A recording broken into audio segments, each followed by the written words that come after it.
Oh boy. So, as we head, and I have actually track development points on the screen now, right? That's the thing I always forget is I have myself the physical coin, but they're down here now. I actually got them in a place where they're viewable.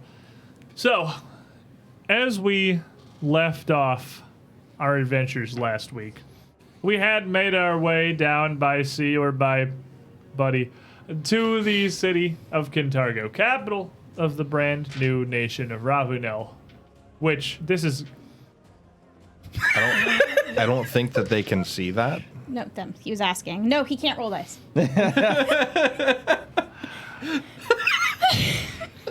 Well, with the Sorry, I had to figure it out. With assistance, maybe if you put it in Severin's beak for him. Look, it was a valid question. Did It's you guys been get answered. anything done when I was gone? Not at all. Not at all. We did shopping. We wasted so much time.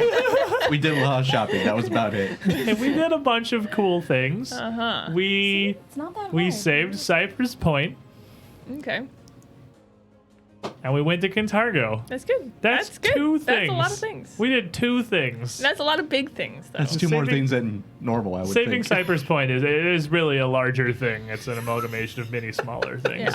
But anyway, we'd made our way out to Kintargo, which this is kind of a neat crossover here, and I'm only sad that I haven't personally run this adventure path before. You may be familiar with the name of this city that came up last week as we began our journey. If in first edition you ever played Hell's Rebels, or possibly Hell's Vengeance. I don't know how big it factored into Hell's Vengeance. I know it was the focal point of Hell's Rebels, though. If the name Kintargo sounds familiar, that's because that's the city that entire adventure path took place in.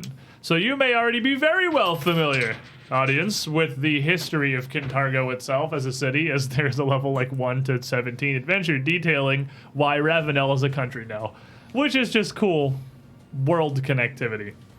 Now, we had arrived, we had done some things, none of them Productive. terribly productive. I look amazing. Shut up. It's true. We have some banging dresses. You do have some banging dresses. Now, while you do have new dress, can you perhaps touch arms together? Shut up. Requires some force. The iron in the corset. Just hear stitches popping. Just Too many feathers. Don't stop. And as the group of you are making your way back through the from the eastern side of Kintargo across the Grand Bridge to meet back up with Marshall and Trishik with whatever they had been doing, on the way back to your inn, you actually see out of nowhere a very probably confused and lost-looking Buddy. Hey, Buddy! Buddy! Why aren't you guys such sore eyes? You know, do you know this place was gonna be this big? And I figured when Severin came over and they were like, told me to go to Kintargo, Seth? I figured I'd be able to find you guys at some point. I've been asking around all over the place. Nobody even knows who y'all are. I can't even imagine. Buddy. It is big city. and we came from the harbor too. If you'd been asking around the gates, we haven't been there yet. That's because they haven't seen That us would in make a these lot of dresses. sense. Once they see us in these dresses, they'll remember. You guys look a lot like Mortis Mortuary over there. Is this a new? It's apparently high fashion over in these parts.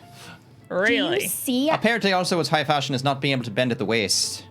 If you can bend at the Wow. waist, you're doing it wrong. I just defer to her. I'm not really sure how any of this works. Typically, people wearing dress like this have people to bend for them. You are wise. Is money. Normally, the only people I've ever seen get ups like that are the ones that are preparing the dead.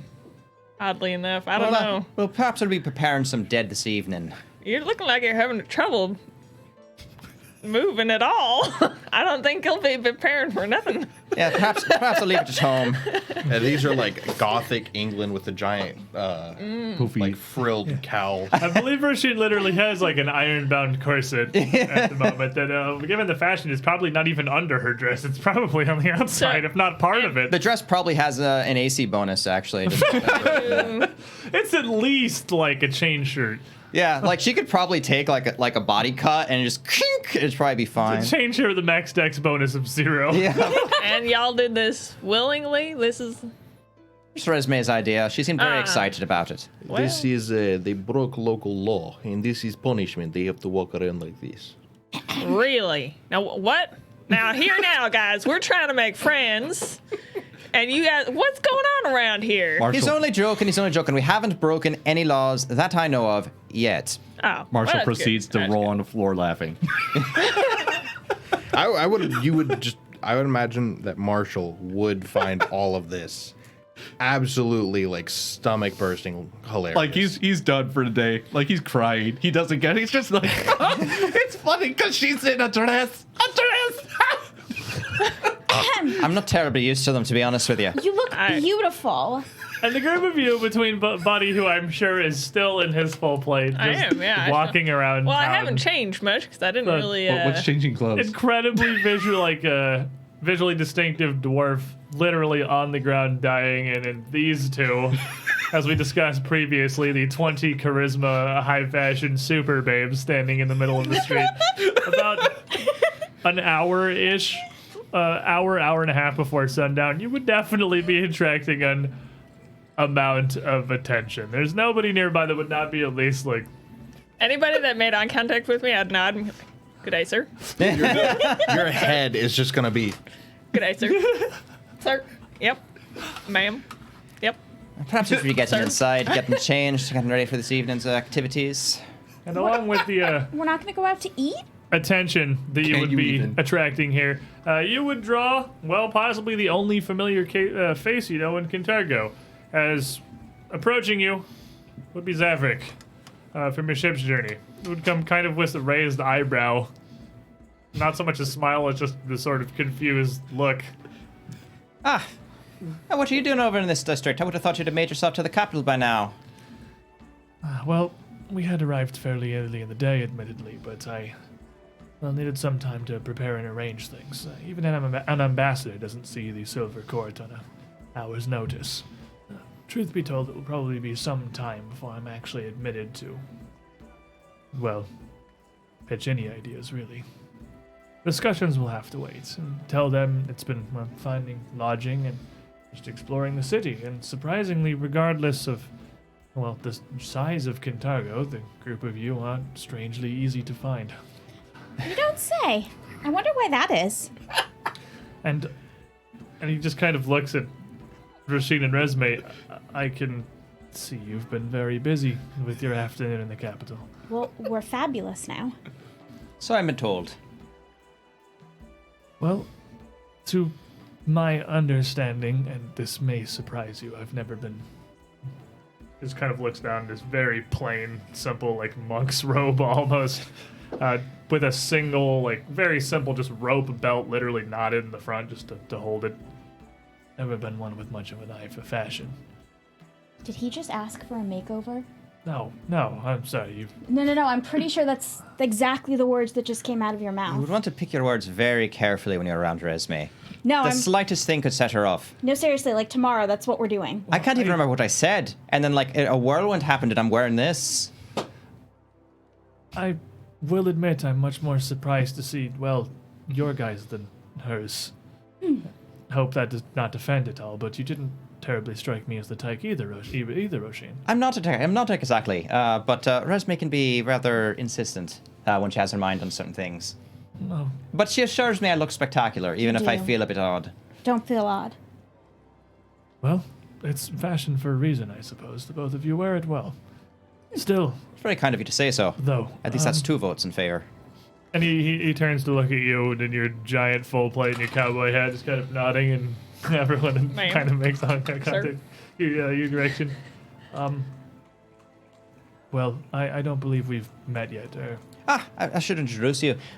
This is Buford. He's back from Breach with us. Got separated when we first entered Cypress Point. Nah, that's awful formal of you. Nah, you can just call me buddy. Did you come along with these folks? You watching out for them? You know, these guys get in a lot of trouble when I'm not around, and they get a lot of trouble when I'm around too. But He still has his hands kind of together in front of himself, but he nods deeply. Well, buddy, then if you wish it, yes. Rasheen was kind enough to grant me passage on their ship to help me and ease my journey to Kintargo. Well, if you're looking for a place to stay, and I'm gonna come over and slap his back real hard, yeah, I mean, you better come stay here with us. I mean, you must be good folk around here. We're just looking for some place to lay down and get some food. Have you actually found a place to stay? No, I haven't. I've just been walking. And in this response, I'm going to proceed to rolling death saves because Marshall is just Yes. and he failed. But I will have you know, there's Thus ends Marshall's story. Laughed so hard he died in the middle of Kintargo.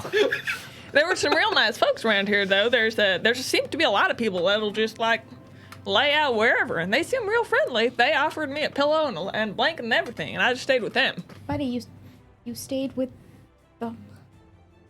Why don't you come stay with us? So you slept on the street? Is that how it is? You found some. You found some friendly vagrants, and they There set were you up. some real nice folk, actually. They were holding a sign that said anything helps and whatnot, and I thought I'd lend an ear because that always helps. So I came over and they told me their story, and it was a real long story, actually. They have a rough life. You know, I might go back there when I've got some pocket change going around because they could really use some help. Those folks, they're trying their best.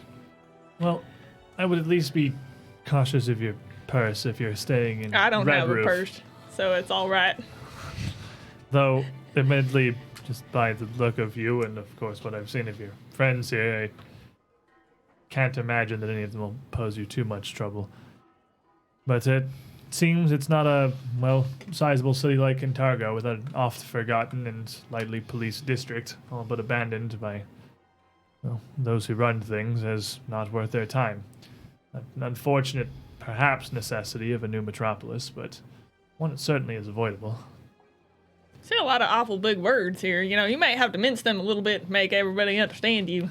Well, you see, he's coming actually as an ambassador from Nidal. Nidal, yes, indeed. Nidal, it's a country. The Umbral Council has sent me to make contact with the Silver Council here in Kintargo in this new nation to improve Those are our a lot of relations as words, and possible. they're awful big. He's But from a country. I'm sure you're an it's awful from nice somewhere guy. else that's not around here. I'm actually not sure which direction Nidal is in. Which direction is Nidal in? It's actually just north of here. It's that way, and she'll probably point possibly in Like, the northern are you direction. trained in society? No. Yeah, you probably don't know.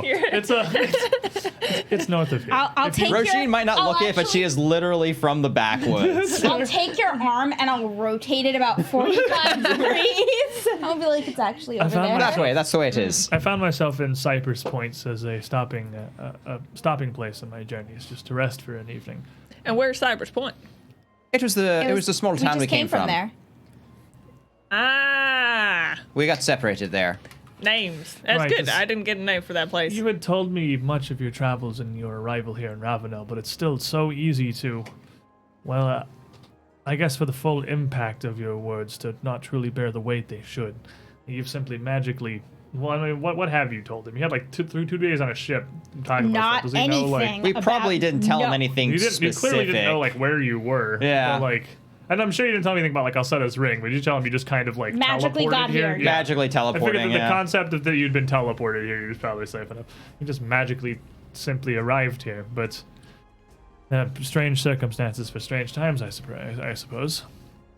So, So food, and then we can start talking because I'm actually real hungry. Let's go food get and you some perhaps food. drinks are in order. Let me buy a drink, buddy. Drinks Come on, are a let's go. fabulous idea. Drinks, it's good to see you guys. Now, admittedly, this is my first time in Kintargo, as I, well, may be safe in assuming it's also yours, so I've no recommendations to make, I'm afraid. Oh, we have some. Well, the inn that we're staying at actually does include meals, but they've also recommended some areas that are supposed to be pretty good. There's a coffee house up to the northwest. I suppose it'd be that way. And I'll rotate your arm about 15 you've already degrees. shown me where north is. I can pick out northwest from that. But it's supposed to be quite good. It's supposed to be up there. They said it wasn't far, but distances are strange in this place. You could be walking for quite some time and still be not far. So I'm not entirely positive how far away it is. Well, to my understanding, most of the storefronts and businesses here on the northwest side of the city as a whole, up and they call it the Greens. The Greens was the nobility district. I don't remember. They had a name for it. But, Would it be but the around- Browns? The Browns seems like a likely candidate. Perhaps. And perhaps the Greys as the stone may be more appropriate, or the alabaster for the academy perched within. It Notice the largely, pattern. largely serves to service students and travelers and younger clientele, and has a wide array of bars and restaurants. Let's go there Maybe then. the simplest place for us to find food and drink, and we've still at least an hour before sundown, I figure. Works well enough. Might as well use these outfits for something. Yes, I suppose so. I don't think you're going to be using them for eating. I'm not sure how to. I'm not positive get you'd the want to plates? risk the outfits with a meal. I'm in no rush if you wish to Or change. for anything, for that. I mean, I don't know. I guess you could just stand there and look pretty. I think I'd feel better if I was wearing something a bit more. We can change. I was about to Something say. a bit more flexible, like the battle plate. That's much more flexible than this. Marshall's like Fine, tearing we'll up. He's get like, hold on. changed. I got a legitimate question to ask you. Can you even sit down? Of course we can sit down. I'm not asking you. After fashion, I suppose. I don't know. I don't think I should risk it. Proceeds to laugh even harder. The dress comes with a built-in harness. You just kind of like. That's what I was thinking. It's so tight, you just kind of sit back, and Yeah. just like the tension of the dress kind of holds you in place. No, like the skirt actually has a couple of like iron rods built into it. Yep. They just kind of kick out, and you just kind of like Yeah. a little bipod. You can just kind And of then to lean get on. back up, The you highest just go crazy. Highest fashion, the fashion. portable stool. That's it. The dress just billows out, and I'm not sure actually if it's big dress or small dress. I'm not sure. And as you guys you're getting your stock of hero points back here pretty well from Asane 221 in the chat. Marshall, giving one out your direction, setting you back to 2. I'm at 3 now, actually. Oh, do you 2 already? Yeah. Oh, okay, so you do 3 then. I think mean, that's I'll one. take them. Thank you. I had to, I tried to make sure the hero points were right before here because I had switched this back over Yeah. to I- add Buddy back in, so it had I kind know. of jumped back to 5 sessions ago, so it's just kind of trying to look at piles. It's all But, good. fair enough. All right, so 3 then. Yes. Still, definitely the good stacks are coming back. Yes. Yes, thank you. Again. So, Zaverick nods and says, well, either way that you wish to proceed, I'd more than appreciate the company, of course. All right, I guess we'll change. Fair enough. So, you would be able to head, at this point, you're not very far away from the Yolubilis, and I'm not going to have that entire side tangent Ublis. again. Yulubis. Inn that you'd been staying at for you to acquire something more workable, functional, I'm fine in this. is perhaps the word. Are you keeping yours on? No, I'm not going to do that. Keep yours on, just walk into a bar. You would like to eat more than one bite without feeling full. Yes. It's true, actually. Because, your stomach's like all the way up here now. And Buddy, along with that, if they would, I was going to change, lead you back to the inn they were staying at, which would be more than easy for you to acquire lodging Got as my well. backpack. I believe what we settled on mid-tier inn was like 2 silvers a night, 1 silver a night. I said 2. What? Two, I Two. think. 2 silvers, yeah, You that said sounds 2 about silver a right. night, It's like yeah. a kind, it's not like a, it's decently, it's not super upscale or anything. 2 silvers a night, and you as well, Buddy, could have your room here. Wait, it's per room? Wait. Per 2 silver person. That's how most inns charge. Well, how many beds per room? I don't know. We only got one room for all of us, so hopefully We got like the there's- grand suite, Well, if and it's we're for just all- dividing Yeah, we it. got Well, the it grand- includes the meals too, because Yeah. you get fed, Yeah. so it's 2 silver. Well, a if it's head. for all, I thought it was it's a per head. person. Ah, See. okay. Yeah, it's 2 silver a It's head. 2 silver a head. Okay. We'll be fine. Jeez, Louis. I was pretty okay sleeping outside. The people are actually real accommodating. And this is a here. pretty, again, this is a decently high-scale inn, clearly, as you come into it. There are definitely all much right, then. I guess more I'll say affordable alternatives throughout the town. We but as purposely A back chose alley. something in the Evidenced middle ground. by your friends, I do see that you guys have been spending the money well. What? If you can't splurge while you're in a city, But then you have more money when you get home. Yeah, look, they gave me a fancy cape, and I'll actually be wearing the cape that we found in the boat. That looks real nice. I'm sure the yeah, she It has was no found- idea what the cape found that you not found bought. in the boat Found is. not bought. I'm It, sure the uh, lady folk will be real all over He that. has it's actually green. like very bright, almost bright green, with gold filigree and embroidery down the sides. It's I didn't realize you were Very- looking to draw that kind of not attention. chic. Yeah, it's like very visible. But what the cape can do is why I wear. Draw ladies? I can disappear. That's the opposite effect, man. I think you're looking for the wrong kind of colors. No, the cape is fantastic. I can use cape to go anywhere. In the whole city I've already been. It's kind of like how legs work, but it's a bit quicker. Instant. The cape? Yes. no, the the lizard goes with him, with the cape, not just the cape. That'd be the greatest. Cursed cape of the mountain bank. You do it and just the cape teleports to wherever you wanted to go. And just It's like a cloak of invisibility. The cloak of invisibility. It's It's like just only the cloak is invisible. did I ever tell you the tale of the sword of disintegration? Ha! Oh, Shenmue was not happy that day. Oh, geez. Oh, I So- put that one into Skull and Shackles. It was a great time for everyone included that was not Shenmue. Everyone else thought it was really funny.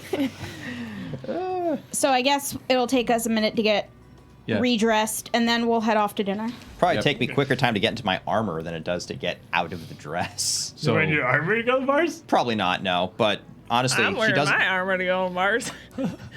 I mean, I only have Actually, no. one set of clothes that I've been wearing for like probably Do you years. just and wear your watched- full plate around Breach Hill? Yeah. It's funny. Hey, look, it's Buddy. It's in his full plate. He's real proud of that full plate. Yep. Yeah. He bought it. He bought it 3 weeks ago. Hadn't taken it off since. I was just saying, you didn't own that initially. Like, you got Walk up to him, No, tell I him how didn't. fine he looks. He'll beam. He'll stand a little straighter. I did have a set of armor. It was actually my father's armor. It just looked like crap at the time. I did try to fix it up a bit, but it didn't really work.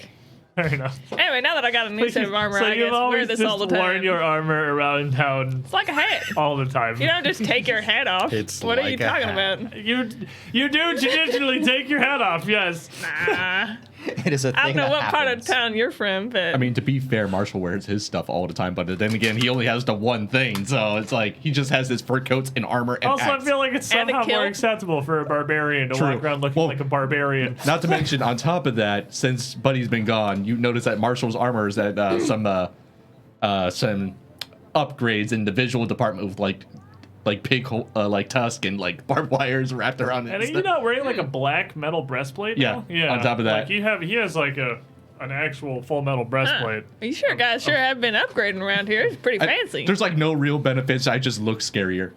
That's good. I mean, that's a good benefit. Actually, something occurs to me. The Scarlet Triad actually certainly recognized, at least Resme and Buford, they actually seem to recognize you. If we were out and about in the town, especially dressed as we are, it's distinctly possible that they'll actually recognize us on the street. It could cause trouble for us if they find us before we're ready for it. Well, there's only really one thing to be done. Guess I'll get my second cowboy hat out. Use that one for a couple days. Nobody'll know that one. I never wear it because it's kind of bent on the brim. Oh my god. It looks bad. Well, it sounds like he has a plan, at least. There's some- Okay, let me go get my other cowboy. It's not actually a cowboy. It's close enough. Wait, are you actually gonna physically go get another? Okay. Yep. She. Perfect disguise. It's not a cowboy hat, guys. The Scarlet Triad enforcers will be like, all right, we're looking for a full plate guy, this tall, this big, with a cowboy hat. And it's like, oh, he's close, but the hat's different. Don't Man, worry. I don't recognize you. It's amazing. They'll never figure it out. So as this is going on, I'm just motioning Buddy like, Who are you? Who are you? I don't recognize as we're you going to the anymore. bar, Marshall's like, "Oh, Buddy, by the way, I gotta take you to this wonderful shop with all the fancy armor, weapons, and magic tools." He just Well, lights up okay. as he tells him in like full detail about the Did you Tengu get- shop. Did you get anything cool? We're working out the deal. Let's just say that. It's called the war cage, if I remember. The war cage. Yeah. Yep, it's called the war cage. Oh, that sounds real It's nice. open spaces, so I can get big as I want and test any weapon in there. Any weapon. They let you test it? Well, like I said, me and the owner, we had a deal. How long can you test it for? Because I feel like we could just, test Oh. it outside on our trip. Can I take this for a test drive? To war?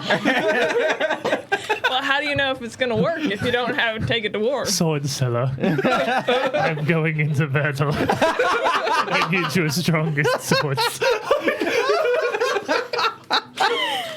You can't handle my swords. My strongest sword would kill you, traveler. Your arms are too puny. You can't possibly wield it. And that's when we went off the deep end. Welcome back, friend. This is what you've been missing. I guess I will try to disguise myself a little. I'll put my hair up, and I'll put some different things in it to kind of throw off the color.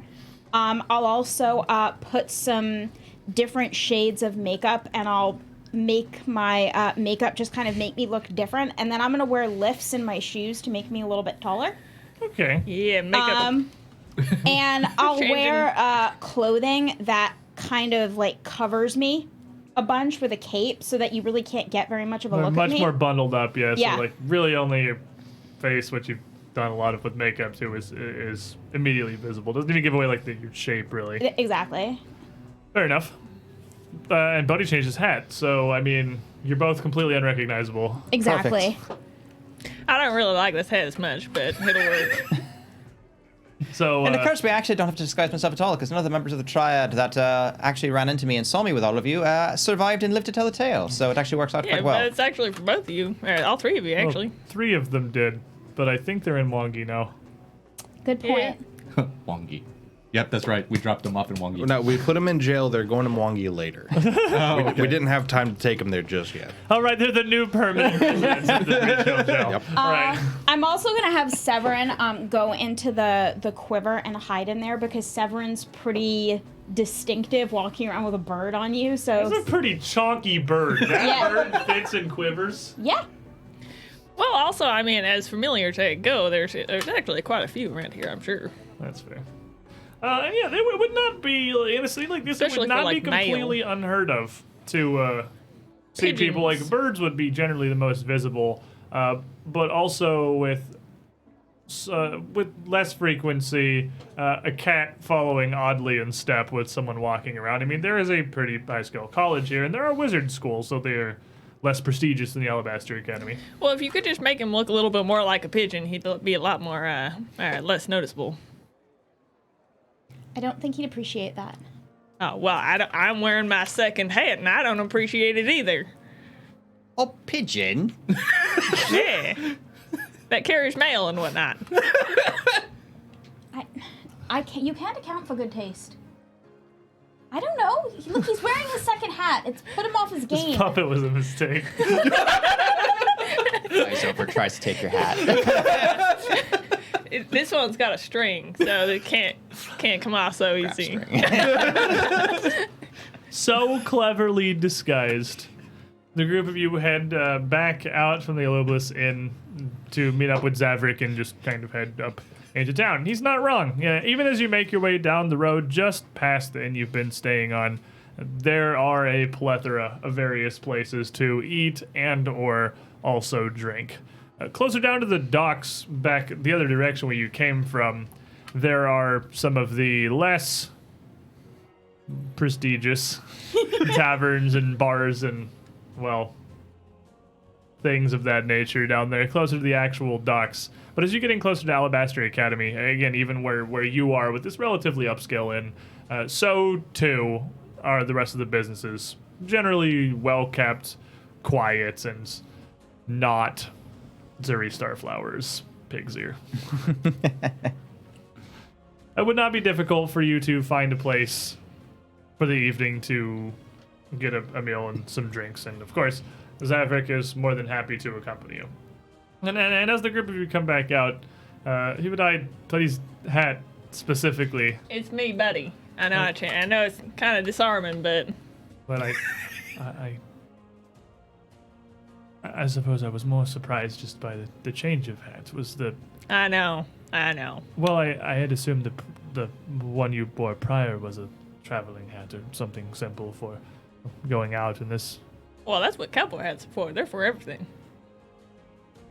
Fair enough. I suppose I can't argue with that one. Perhaps captains of boats should adapt the cowboy hats. Would be more comfortable.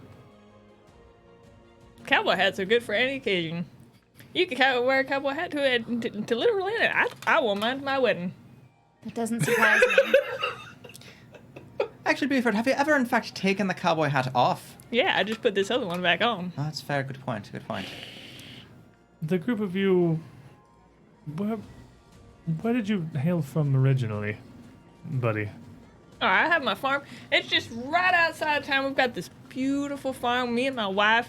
It's we've got a couple kids over there, just 2 right now. And she's kind of wanting more, but I'm not sure. What town or where exactly? I only know that you've arrived here by magic, but not where you came from originally. You've a strange mix of customs and accents. Roshin Galton. Wait, how long you guys been traveling with this fella?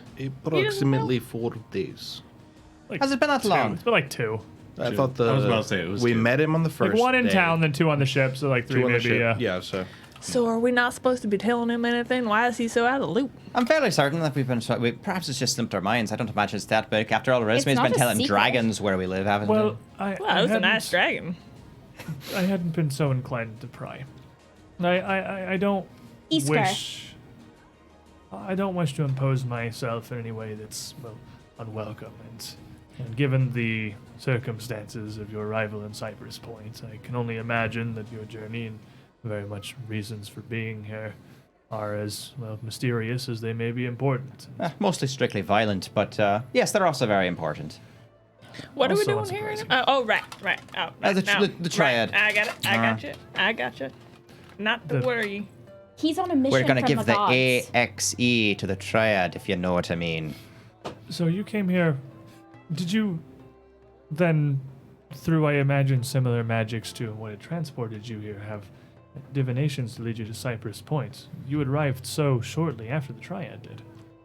I think it was just a coincidence, in all honesty. Hence why all of the Desna cleric was certainly saying it was all her lady's plan, which it entirely is possible it could have been. But no, actually, just a coincidence, believe it or not.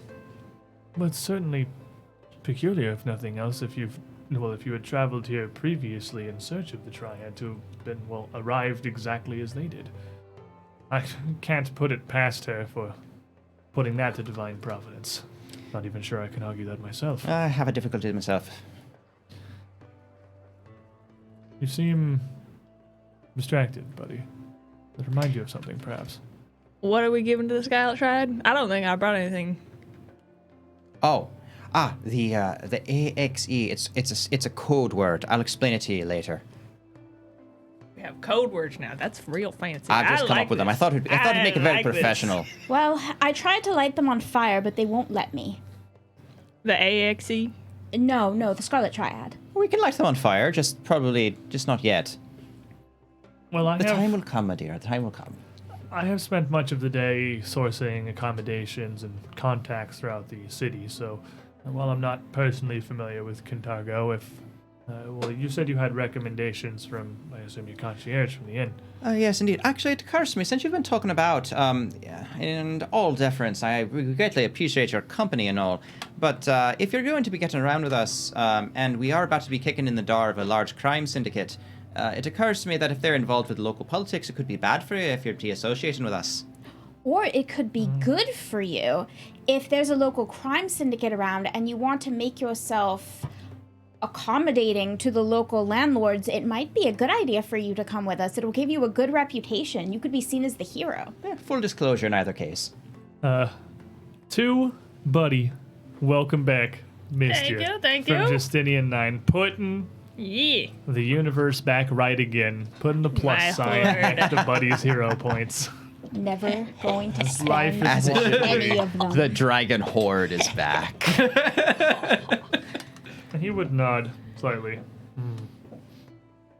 Perhaps, but, to my understanding, if these triad that had come to Cypress Point certainly seemed interested in collecting bodies for the slave trade, something that Kintargo and Ravnuel as a whole is trying their hardest to do away with. Whether they are ingratiated with the Silver Council or, any of the political machinations of this city notwithstanding, I can't imagine that those in charge wish they were or wish them to be for long. They may yet again be growing pains of a new nation, or maybe something more sinister. Well, you have more faith in the local government than I do, but perhaps you have good reason to it. We'd really appreciate your help if you'd be willing to give it. Well, as I said, the magics are open to you. At least that which I can spare on the day-to-day, which is certainly a fair amount of the blessings on Kuthon has lain upon me. I'm not staying here. I am on the southern side of town, closer to the castle. There's an inn not far down the road from the castle keep itself. It's actually visible from the gates. I'll be there most of the day, or at least around the general area while I'm trying to sort out my connections and arrange a meeting with the council themselves, but they seem to be busy. I've heard, well, strange musings about Kintargo. Do tell, because, I mean, I too am an emissary, and I'm not altogether against ingratiating ourselves to the Silver Council if you think it'll help our endeavors. Around this point, as you're walking through town here, I imagine you will have found somewhere to sit and get an evening meal and some drinks, and as you find seats and place your initial orders and, get delicious alcoholic liquid Beer. placed in front of you. Yeah, Marshall. Now, Yeah. don't tell the other guys, but I've been trying to figure out what this code is. I don't know if you know, but they've told me it's AXE. And I think it's all escape exit. Or they could just be talking about me ex. Well, why would they be talking about your ex? I don't know. It makes sense to me. You're terrible at this. I know. I should have I should have gone to Chu Sheik. He's Keep he's in mind, much better at Marshall these is things. not intelligent. Well, Roisin is not terribly intelligent either. I've got some. But she figured she was couching it right. But I don't know. You did your best. I did my best. Three-letter words might be too many for Buford to really pick up on. But as you ask Zaverick, you're just sitting down and the first round of drinks and food arrive. He takes, admittedly the same cheap plain ale. I imagine that Marshall is going to be going on guzzling, though he's much slower about it. Winds his hands around the mug. Well, I'm not quite sure what to make of it. It's difficult, being that I'm not terribly familiar with Kintargo or its people myself, but... Well, I've heard some claims they've had some... Perhaps... I don't know if the right word is demonic, but... Ooh. Resme gets really interested. How much do you know of the history of this city? Of this nation, even? Oh, sorry. Oh, that's right. The Scarlet Triad. They've got demons working for them. Oh, Wait, what now? Yes, they had a demon on the ship. We had to put it down. It was quite a pain. Same kind of demon that was in that the place with the people with the women that were large. Oh, no, No, different type. different demon. Different type.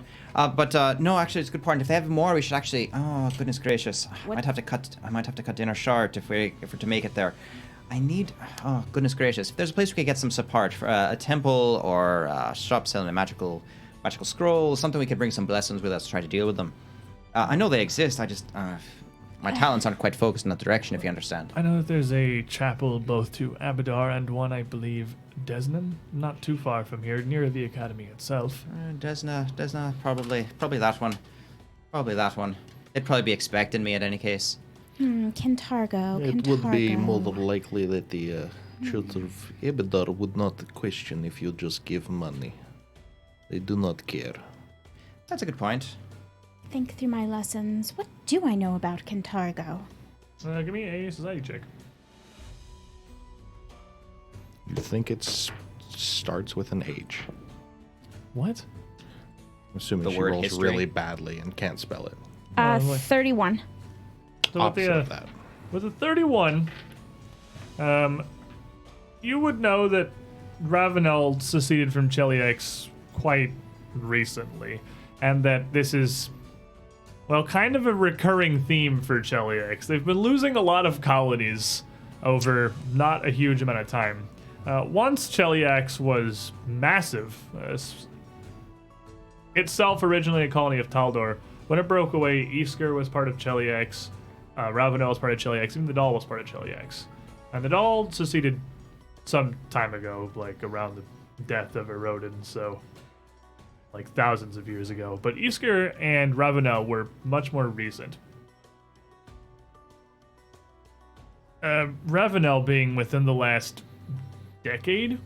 So it really is a very new country that exists. You know that prior to that, it was run by, of course, House Thrun, which is the monarchy that rules over Cheliax. With a 31, you would even know the name of Kintargo's ruler, Barzillai Thrun, who was known to be, like much of the Thrun lineage, a very powerful and well-versed mage himself. When he was taken down by force some years ago, that's what opened the way to the entire nation kind of cutting itself away.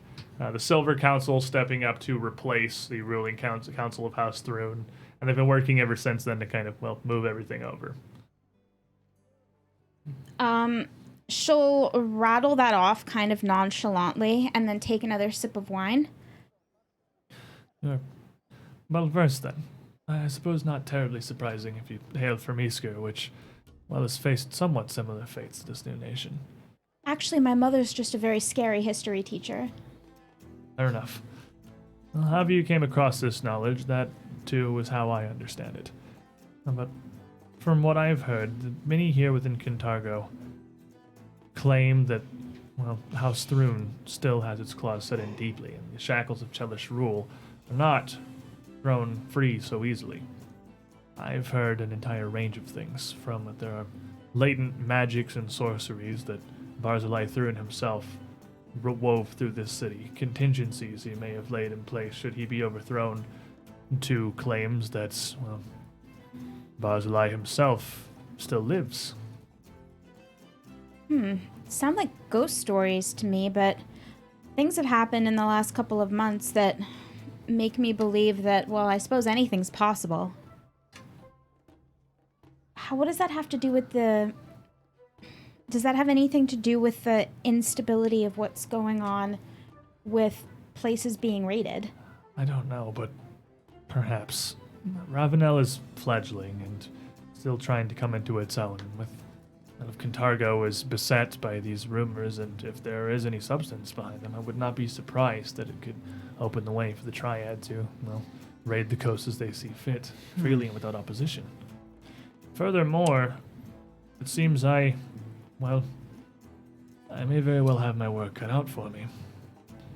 Whatever it is that is happening, I've heard reports of everything from hauntings and literal ghosts to all kinds of strange sightings. Those who don't believe it's the Barzillai Thrun himself from the grave seem to be placing their blame on the doll.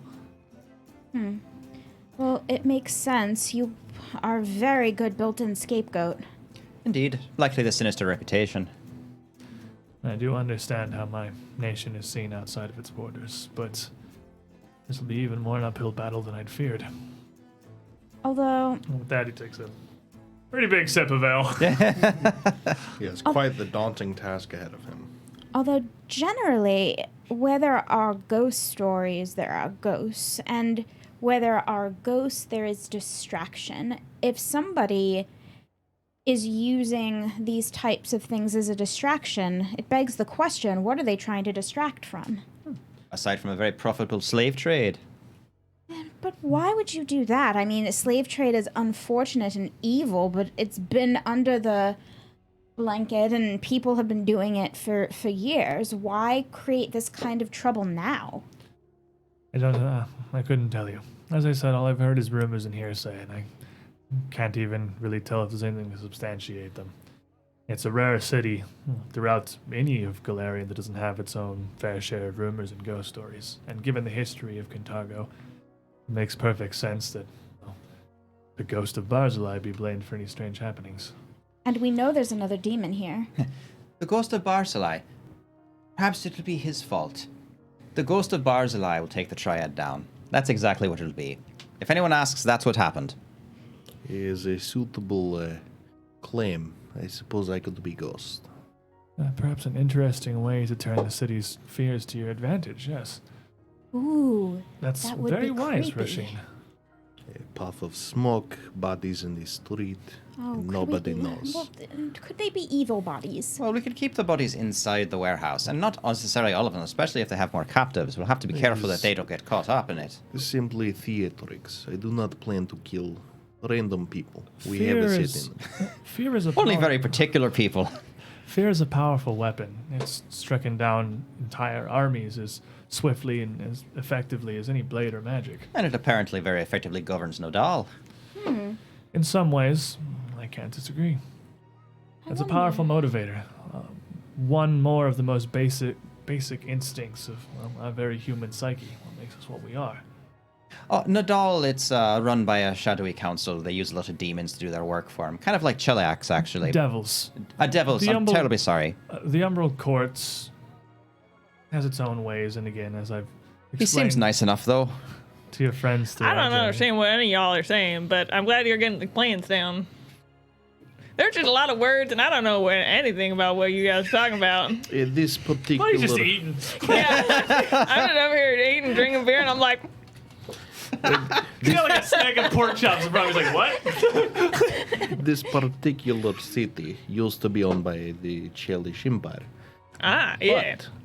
But now that is free, Nidal has sent emissary, his man here, to talk to them about coming under rule of other type of demon. Devil, not demon. I thought they were just talking about being friendly. I didn't think they were actually bringing the whole demon cart in right off the bat. I do not know his particular responsibility. He's very subtle. It's hard to tell exactly what he's talking about sometimes. But he seems nice I've enough. noticed that. I have no idea what he's talking about most of the My time. studies and specializations largely have focused on Velstrak relations. Cheliax is a pretty cool name, though. I feel like Breachfield could have done better with... I mean, Breachton is a pretty nice name, though, so... I don't know. I wonder where they got the name Cheliax. Well, that, admittedly, I'm not sure. I know they were once a Taldan colony, as was near everything north of the Inner Seas, back when, well, Taldor was the great nation. And they do love to name things, the Taldans. It may very well have been theirs, perhaps. So, knowing, well, what I know of Taldan nobility and politics, I imagine it was a noble line, or possibly even minor royal family. Gotcha. Well, that makes sense enough. It's cool. Pretty If we, cool name, though. if we ever find ourselves over there, perhaps we can go ahead and inquire about it. I'm also going to name my next donkey Cheliax. My understanding, Did you just say Chelly? You know, it's got a nice ring to it, actually. I could totally see it for a donkey, especially when it gets particularly stubborn. certainly be an interesting irony, perhaps. The parallels drawn between devils and donkeys may be far greater than I would imagine at first glance. The Chelly ass. That's Hashtag. fabulous. Ooh, look at that. Thank you for the raid. Ooh. Oh, dragons and things. How you guys been doing? To my understanding, spending their morning hanging out with, was it the Crag Stravaganza that you guys do occasionally on Saturdays? Well, welcome in. Welcome in. We're playing through our Pathfinder 2nd Edition, playing some Age of Ashes, having some discussions about naming a donkey Cheliass. So, Like we do. The real stuff, the real real stuff. questions. real Pathfinder hours we got going on here. Thank you guys for the raid. Hope you had fun. Hope you enjoy. But a smile on his face. Zaverick kind of nods. I will admit, I have found Kintargo somehow both more and less hospitable than I'd expected. The group of you make fine company, though the city itself may be difficult given my station. But not all is bad. Blade Tiger has a hero point here. For resume, I need to remember Cheliass for when I run Hell's Vengeance. Everyone needs to remember. We'll definitely get some incredible mileage out of that one in that particular campaign. I can guarantee you that. I'm wondering if we can use the political instability to our advantage. I think it'd be something to try to figure out after the fact. Really, we shouldn't probably waste too much time. Kicking down the doors to their house is probably something that's best done sooner than later. I mean, we always want to kick down the doors. We're very unsubtle people. It's true. Most of my life, that's the way I've been. If you would like, tonight I can go and gather a little bit of information, and tomorrow night we use it. Okay. Very well. I have to go and see about those temples. See if we can't acquire a few things to help us in the raid, just in case there's more demons than we were thinking about. You, well, have a surprising amount of confidence to speak of this so openly. It's get not used to it. It's not as if most people listen. Well, and after what happened in Cypress Point, you well earned it. But you're not wrong. It's amazing what goes unheard or completely unknown within the walls of the city's taverns, its inns.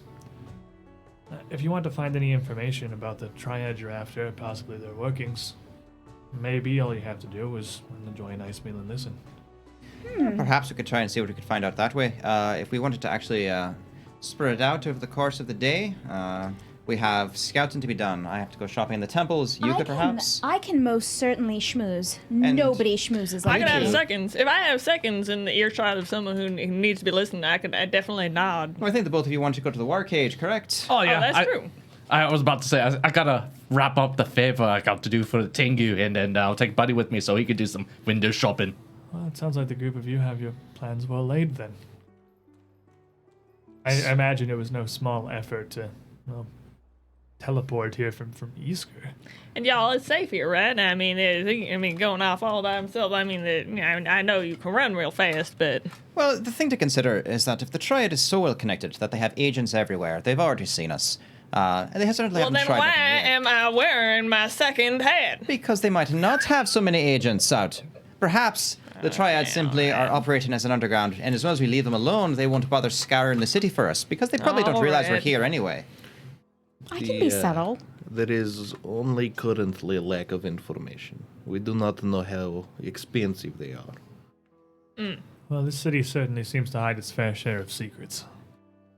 Secrets and political wars and secret slaver armies that I feel I was ill-prepared for in my journey. Oh, don't worry about the slaver armies. It will be much fewer slaver armies by the time we're done with it. I'm more concerned about the reports of all of these hauntings and not being blamed on my nation. Tell you what, we'll take care of the I- slaver armies, you take care of the hauntings. I would like to look into those hauntings with you if you don't mind. I can't imagine this is something that the Umbral Court had no knowledge of.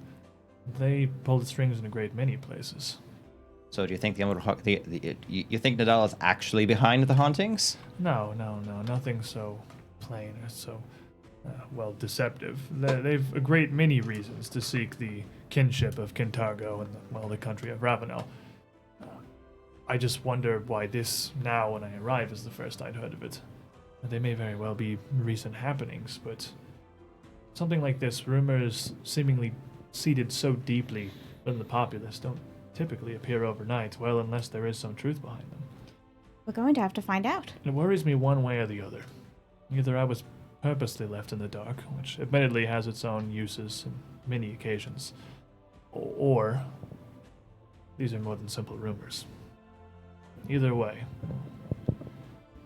concerning news. I suppose so. Does it say bad things about me that I'm kind of excited about the fact that there could be ghosts here? Well, I'm particularly excited the fact that there are slavers here. So, to each their own, I suppose. Suppose the The axe store, though. what seems to be the There's something for everyone in Kintargo. that there very well is. Well, the hour is getting late, and I'm afraid I'll need to take my leave soon. I have evening's prayers to attend to, and readying for And quite a walk to the other side of where your inn is. and a large amount of groundwork to be laid before I can really begin making any headway here. I don't expect, again, the council to be terribly receptive to me, even less so now with what I know, but a seed planted early can bear surprising fruit, even if it's not welcomed at first glance.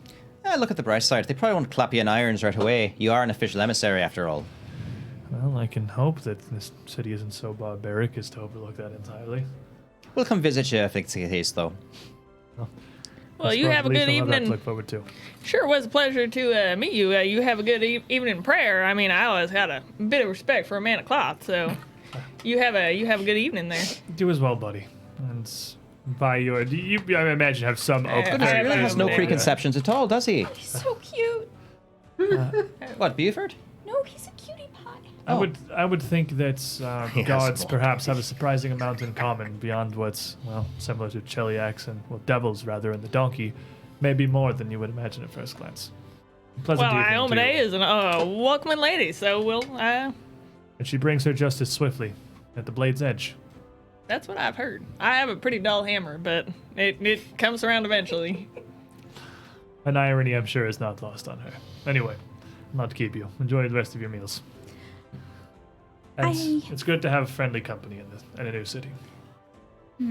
And he would again bow briefly before leaving a few coins on the table for his drink and heading back And he out just the has like a streets. symbol. He doesn't have like it would just like it's not like it's He kind of like wouldn't even rare. have a visible symbol. Oh, okay. It's Like, not the That's kind of what I thing you figured. advertise. Yeah, it's Yeah. like Well, I didn't know. if it probably was don't like- walk around with a Zonkooth thong giant gold necklace I on. figured as But, much. Like it Zon, wasn't super. Zon, he's our man. If he can't do it, Torture. I hope yes.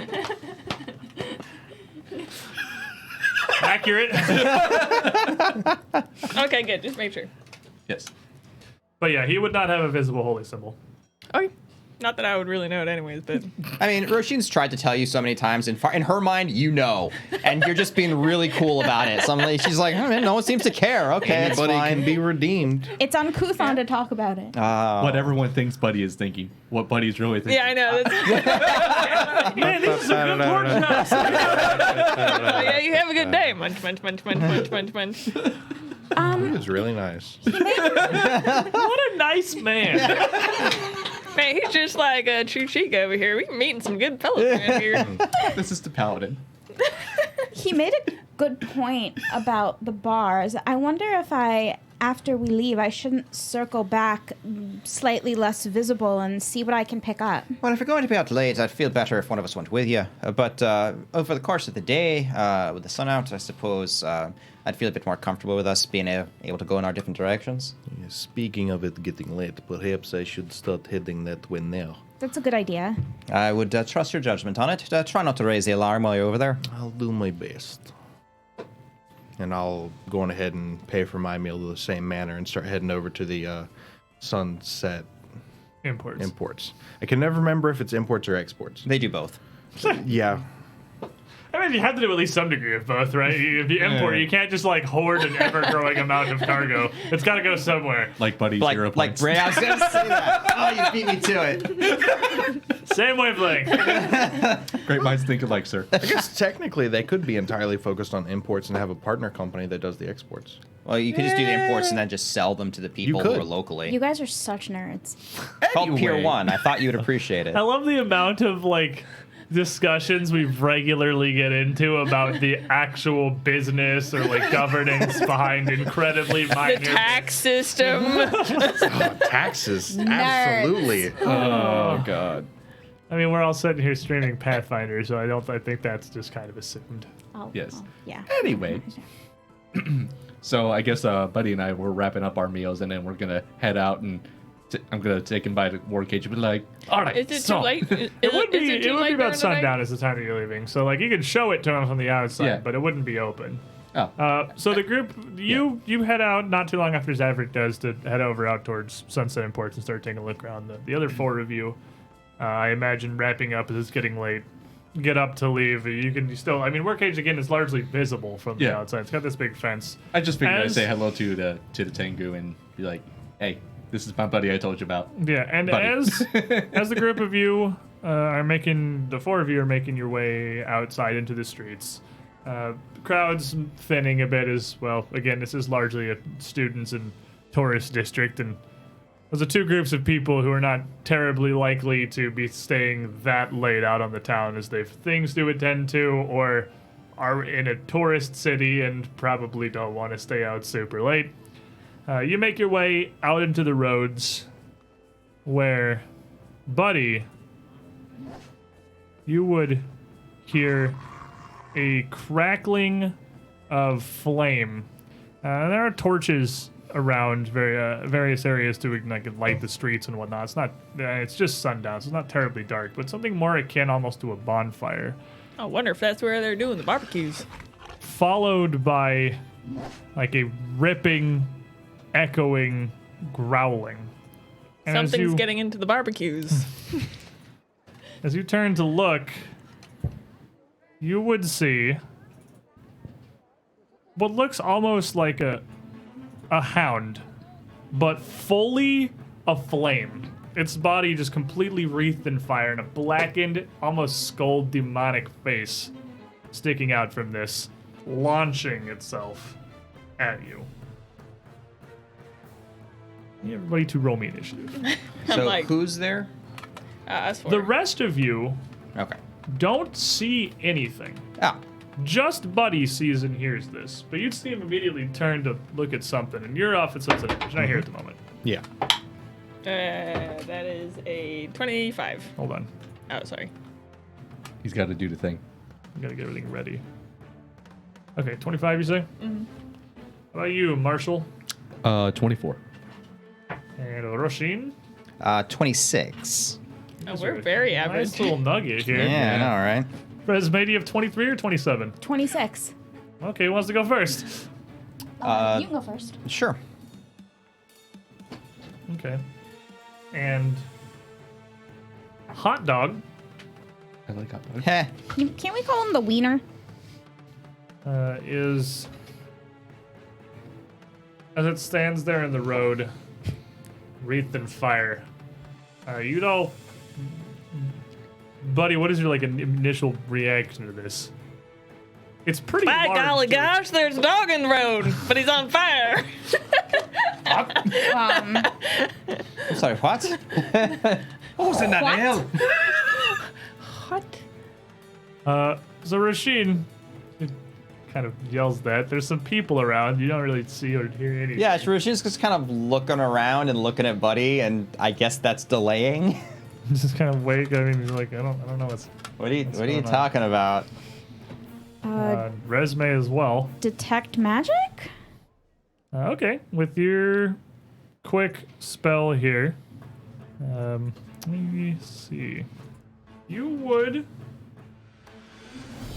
actually detect a faint, very faint darkening of an area kind of where Buddy is looking, which at first seems like a weird interaction, but you realize is actually the black aura of a conjuration magic, but you don't see anything there. There's something there. Buddy is not wrong. It's right there. Some sort of conjuration effect. If you turn on your magical sight, you'll be able to see it.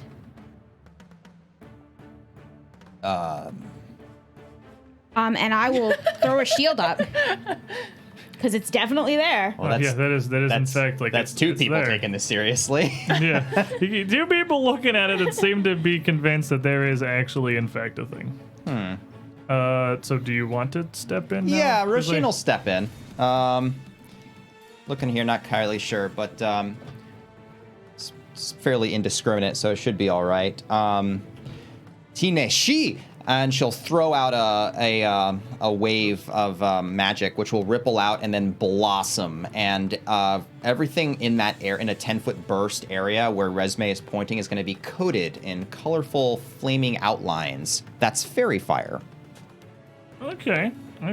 So any invisible creatures are now concealed instead of being undetected. So you- because they're outlined in this heatless fire. Right. You throw this out and kind of spook a couple of people on the road that are just sort of around at this just kind of spontaneous burst of action here. A couple people in the tavern looking towards the door like, what the hell's happening? Because it doesn't appear you're doing anything. And with your blast of fairy fire, even right where you can see that very faint pulse there, it doesn't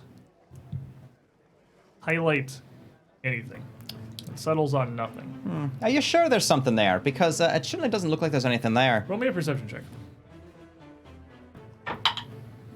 Ha! That's a 3 on the die. That's an 18. Yeah, with an 18, yeah, you don't see anything. Well, I'm not daft. Buddy? Well, what in turn? What's going on around here? Look over the resume. You see this too, then, man? I know something's there. I can't see the dog, but I can see where it is. Now, I'm going to reach back and take out my shield, I don't think it's actually there. If it's not actually a thing, I don't think. and I'll just raise my shield, and well, it looks mighty angry. So you just raise your shield. Yeah. Alright, and Marshall. I am wondering what the hell is going on. So It's very good. You're probably pretty drunk at this point. I'm just. This is you literally see him with his axe in one hand and a beer in the other.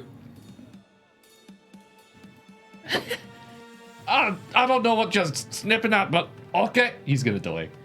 Okay. So, as you all deliberate for a moment, you see this thing you heard it and turn and it's just there.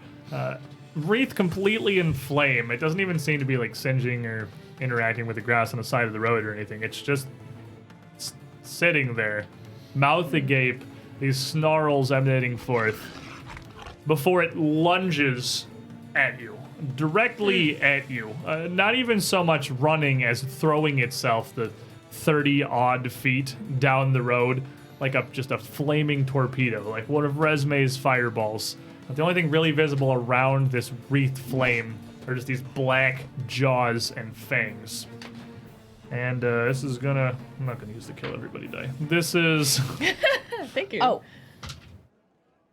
gonna swing at you for a 36. And that's going to catch me, but it's kind of a fairly large beast, so I'm just going to kind of buckle down under my shield. And you'll see the rest of you, Buddy, like, react. And as you see this thing kind of slam into your shield, the rest of you don't see anything happening other than just Buddy reacting to it. Like there's the shield's not, like, there's no impact. There's the no shield's not impact, there's no moving, nothing. There's no scrapes or anything. You don't hear or see this fire. And you are going to take 17 points of damage. Do you have any fire resistance? A lot of people have fire resistance at this point. Not that I don't think you do. Not that I can remember. Yeah. 17 points of damage. Okay, so 5. But you would see him flinch, react like he's blocking something, and you can block that. That's even though they're not seeing anything, you can block Alright. it. But you would see him take that posture, block, and then like stagger like he's been hit, but absolutely nothing on his shield or his armor or anything to imply anything's happening. I get quick recognition as a free action now at You 10th can't say level. anything though.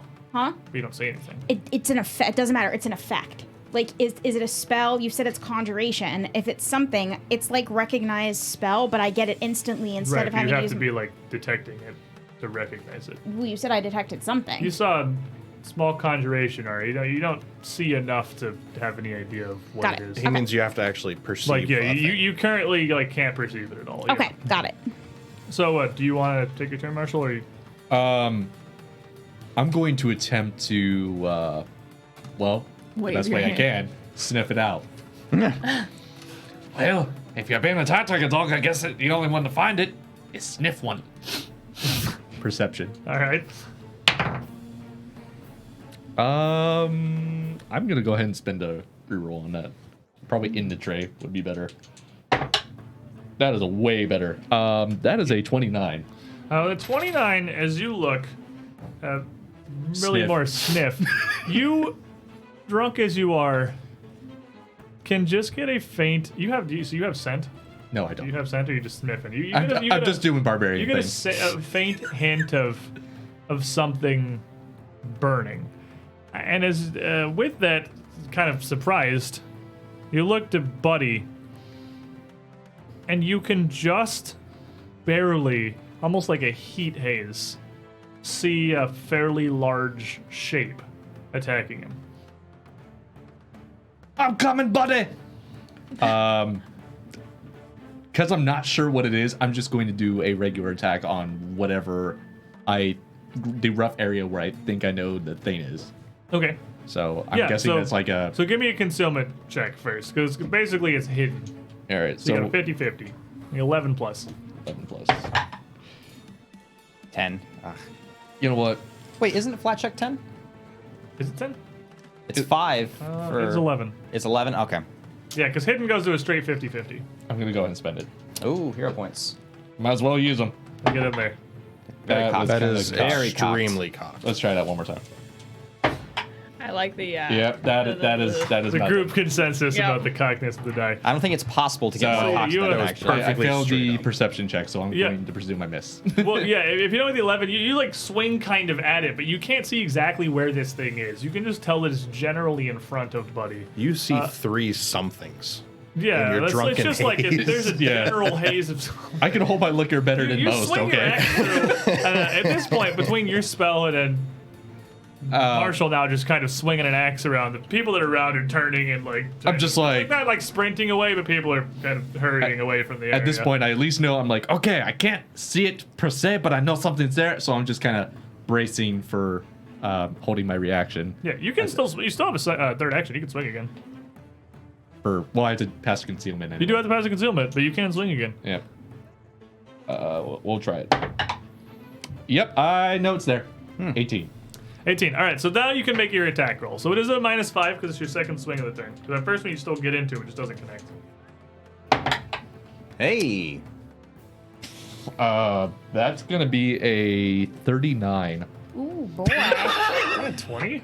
No, 19. Minus. I have a Plus plus. a -5. Oh, -5. I'm sorry. I was like, holy 34. crap. Sorry, Okay. 34. 30, my bad. 34 is still a lot. 34, with a second swing of this axe, Buddy, it's almost the reverse of what everyone's saying for you. You see Marshall swinging, and you see this first axe just kind of cut through the flame as his dog reforms in front of you. And the second swing, you see the axe pass completely through it.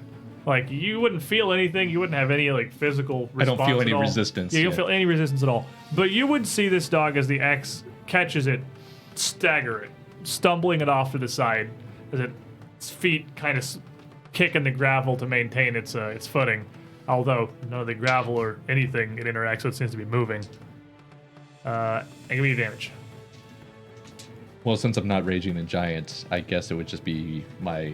Probably just 2d12 plus Plus your strength plus plus your weapon weapon spec. specialization. So. Probably 2d12 plus 10, I imagine Yeah, is probably what it is. that sounds right. You actually have greater weapon spec at this level, right? I think it's the weapon. Oh, wow. So 22 plus 10, that's 32. Barbarian things. Even when I'm not raging, He whap. I'm just like, ah! Resume.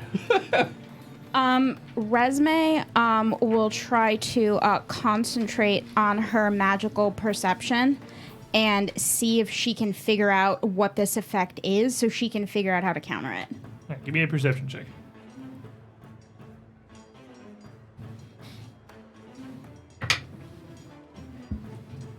Okay, that is going to be a session reroll because I'm not thinking a 2 is going to do it.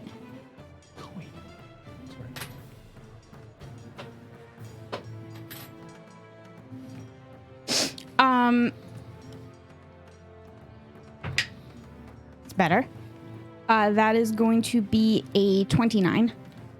With a 29, much like Marshall, you would see a general haze over the area in front of Buddy, where he's kind of swinging and where Buddy's blocking towards. Once I see it, I'm gonna try to throw a piece of rock or some sort of debris that's in the street, and I'm gonna see if I can hit it with telekinetic projectile. Okay.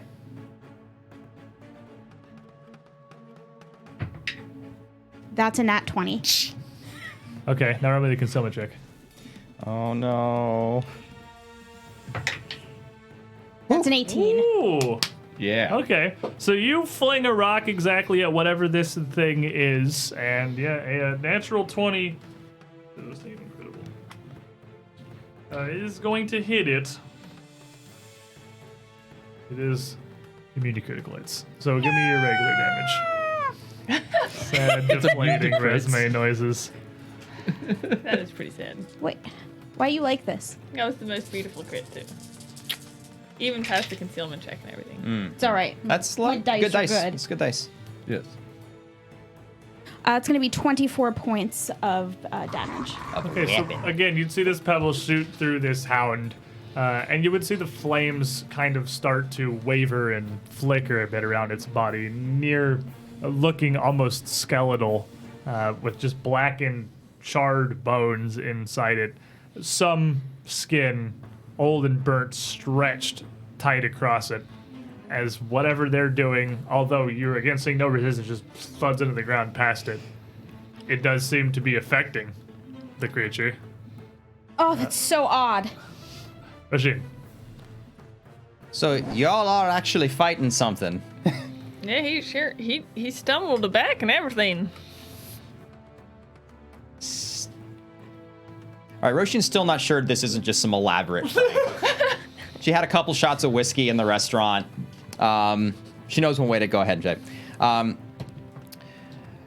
Gramahar, and she'll reach out to Buford, and a sort of an image of herself will kind of briefly surround her. So that's shield other. So I'm going to take half of Buford's damage. Okay. And then I guess she'll draw her sword and just look kind of at the area. Like, what are What are we doing? Yeah, she just kind of has it on her shoulder right now. All right, buddy. So as you look at this thing, you see these strange interactions. Whatever's happening with this, as Marshall swings and Resme shoots through it, it does seem to be reacting to it some, but it seems odd to you. As you look at it, everything about this seems odd to me. as you look at it, it doesn't even seem like this creature here is actually real. It seems like it's something else. Like you don't know if it's a hallucination, if you drank something super wrong, if the pork chops were not as great as you may have imagined. I hang out with those guys in the streets. I didn't even think about what I was eating. But you kind of get a feeling, like a sense almost. Your symbol of Iomedae that you wear almost gets a little warmer as this thing readies to lunge at you again. Well, I mean, it seems to be working. I don't know what this thing's doing here. I'm just gonna, I guess, take my hammer and smack it across the face. Stop it. No. That's how the dice feel, too. The dice are like, yeah, I don't know about that. That's a 24. 24, you swing your hammer at it, and your hammer does not even seem to interact with this thing at all. Like, it has absolutely no, like, it's a hologram or just a projection. Your hammer passes through it completely. Yeah, I don't know. I may have eaten something funny. It's working, I swear. I feel like singed and everything. Yeah, as you reach out towards it with a swing, you feel again your holy symbol just start to get warmer. Oh, I'm not supposed to be hitting this thing. Iomedae saying not. Okay, I'd better do something else. Okay, these weird things are happening around here. And I am going, He doesn't have to tell me that weird things are happening around here. You're all swinging at nothing. Can I, like, reach over and feel the Iomedae thing? I'm just going to reach over and feel it and see if it's actually heating up. I mean, that feels weird. Yeah, as you feel, it's not like it's burning hot. It's not like heat from the flames. It's just like a warmth almost. A gentle warmth emanating out from it. Like it's... Yeah, okay. Like it's doing its best. Well, can I roll the perception on my religious knowledge on You can whether roll it's a something religion on your religious I have knowledge. religion. I have religion. Okay, my Best religion post is 29. So with a 29, you kind of put your hand on this and think, and kind of focus. You're like almost distracted more by your holy symbol than you are It's this weird. creature here. She's never normally this noisy. Thinking to your teachings and your worship for a moment, a litany, a prayer enters your mind. Something from the Iomedae. Well, I can't remember the name of the Iomedae Bible, but a verse The tome. just kind of projects Days Full. itself. Could be a It codex. comes back to you, as at the forefront of your mind, even above this thing before you.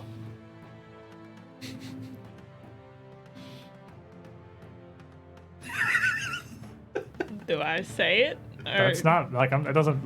You don't automatically say it. No, it's not like taking control. I'm not I- piloting your body. Can I say it? And you, the rest of you seeing whatever weird thing Beaver's doing here, takes a swing at something, almost confused, puts his hand up on his holy symbol, and then Starts speaking like Latin. spits Bible verses, and it's just a litany out from his mouth. And with this prayer, as you speak it, the dog, it's whatever this hound is, it's howls and snarls. Its jaw opens wider, almost completely 180 degrees, of fire erupting out from its mouth around it, consuming itself in an instant as it just vanishes, exorcised. This house is As- clear. As as this is going on, I'm just over with the buddy. Listen, I know you've been on the streets for a while, but what's going on? Did you eat something wrong? Did you I'm trying to go through everything I ate. did you eat any mushrooms? I I feel had those like- once. I feel like burned though. Like look, I've got even a tiny little burn from that. And you would be able to see that underneath, if he could pull away his armor to show you, he would have physical injuries, bite marks, and burns around them. So I was about to say that you're just pulling my leg this entire time. Did it not hit you in the last bit after I cast my spell? No, well, it just hit me the once. It just hit me once, and I kind of blocked it with my shield. And after your spell came out, the my Iomade trying to get something across. That's curious. I was going to say you were pulling my leg this entire time, but unless you're really committed to the con, you've got some actual injuries there. Did I see any effect that went off as he banished it? I mean, you would definitely, each of you that have been able to Prasa. detect it would sense that It's 5 presence damage. is Oh, certainly is certainly gone. Whatever it was has been well and truly banished by this prayer to Iomade. Sure. All He right, described it like it was really bad. Yeah. No. It's 5 damage. It's 5 damage. That's She's got a real meaty shield. Yeah. The Oh, shield 17, does, and shield black does a lot of 12 now. work. Yeah. That's right, you got a fancy shield. My shield ain't that good. That's a good shield. I'm ready for sleep.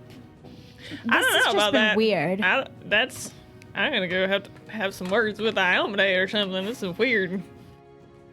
So what was it, like a ghost It was dog or like something? like a flaming dog, and it had its skull for a face, and it was all angry and snarling and Flaming stuff. dog, skull for a face. Flaming dog, skull for a face. Have I ever heard of a flaming dog with a skull for a face? You, sir, could make me Religion. believe it's Arcana. Never heard of a flaming dog, skull for a face. I have some of that. Oh, it's occultism, actually. It's cultism. I actually have that. I don't. You want me to roll it, or you want to roll it in line of me? Yeah, I'll roll it. What's your modifier? Plus 12. Um, Changeling. Yeah, change in powers.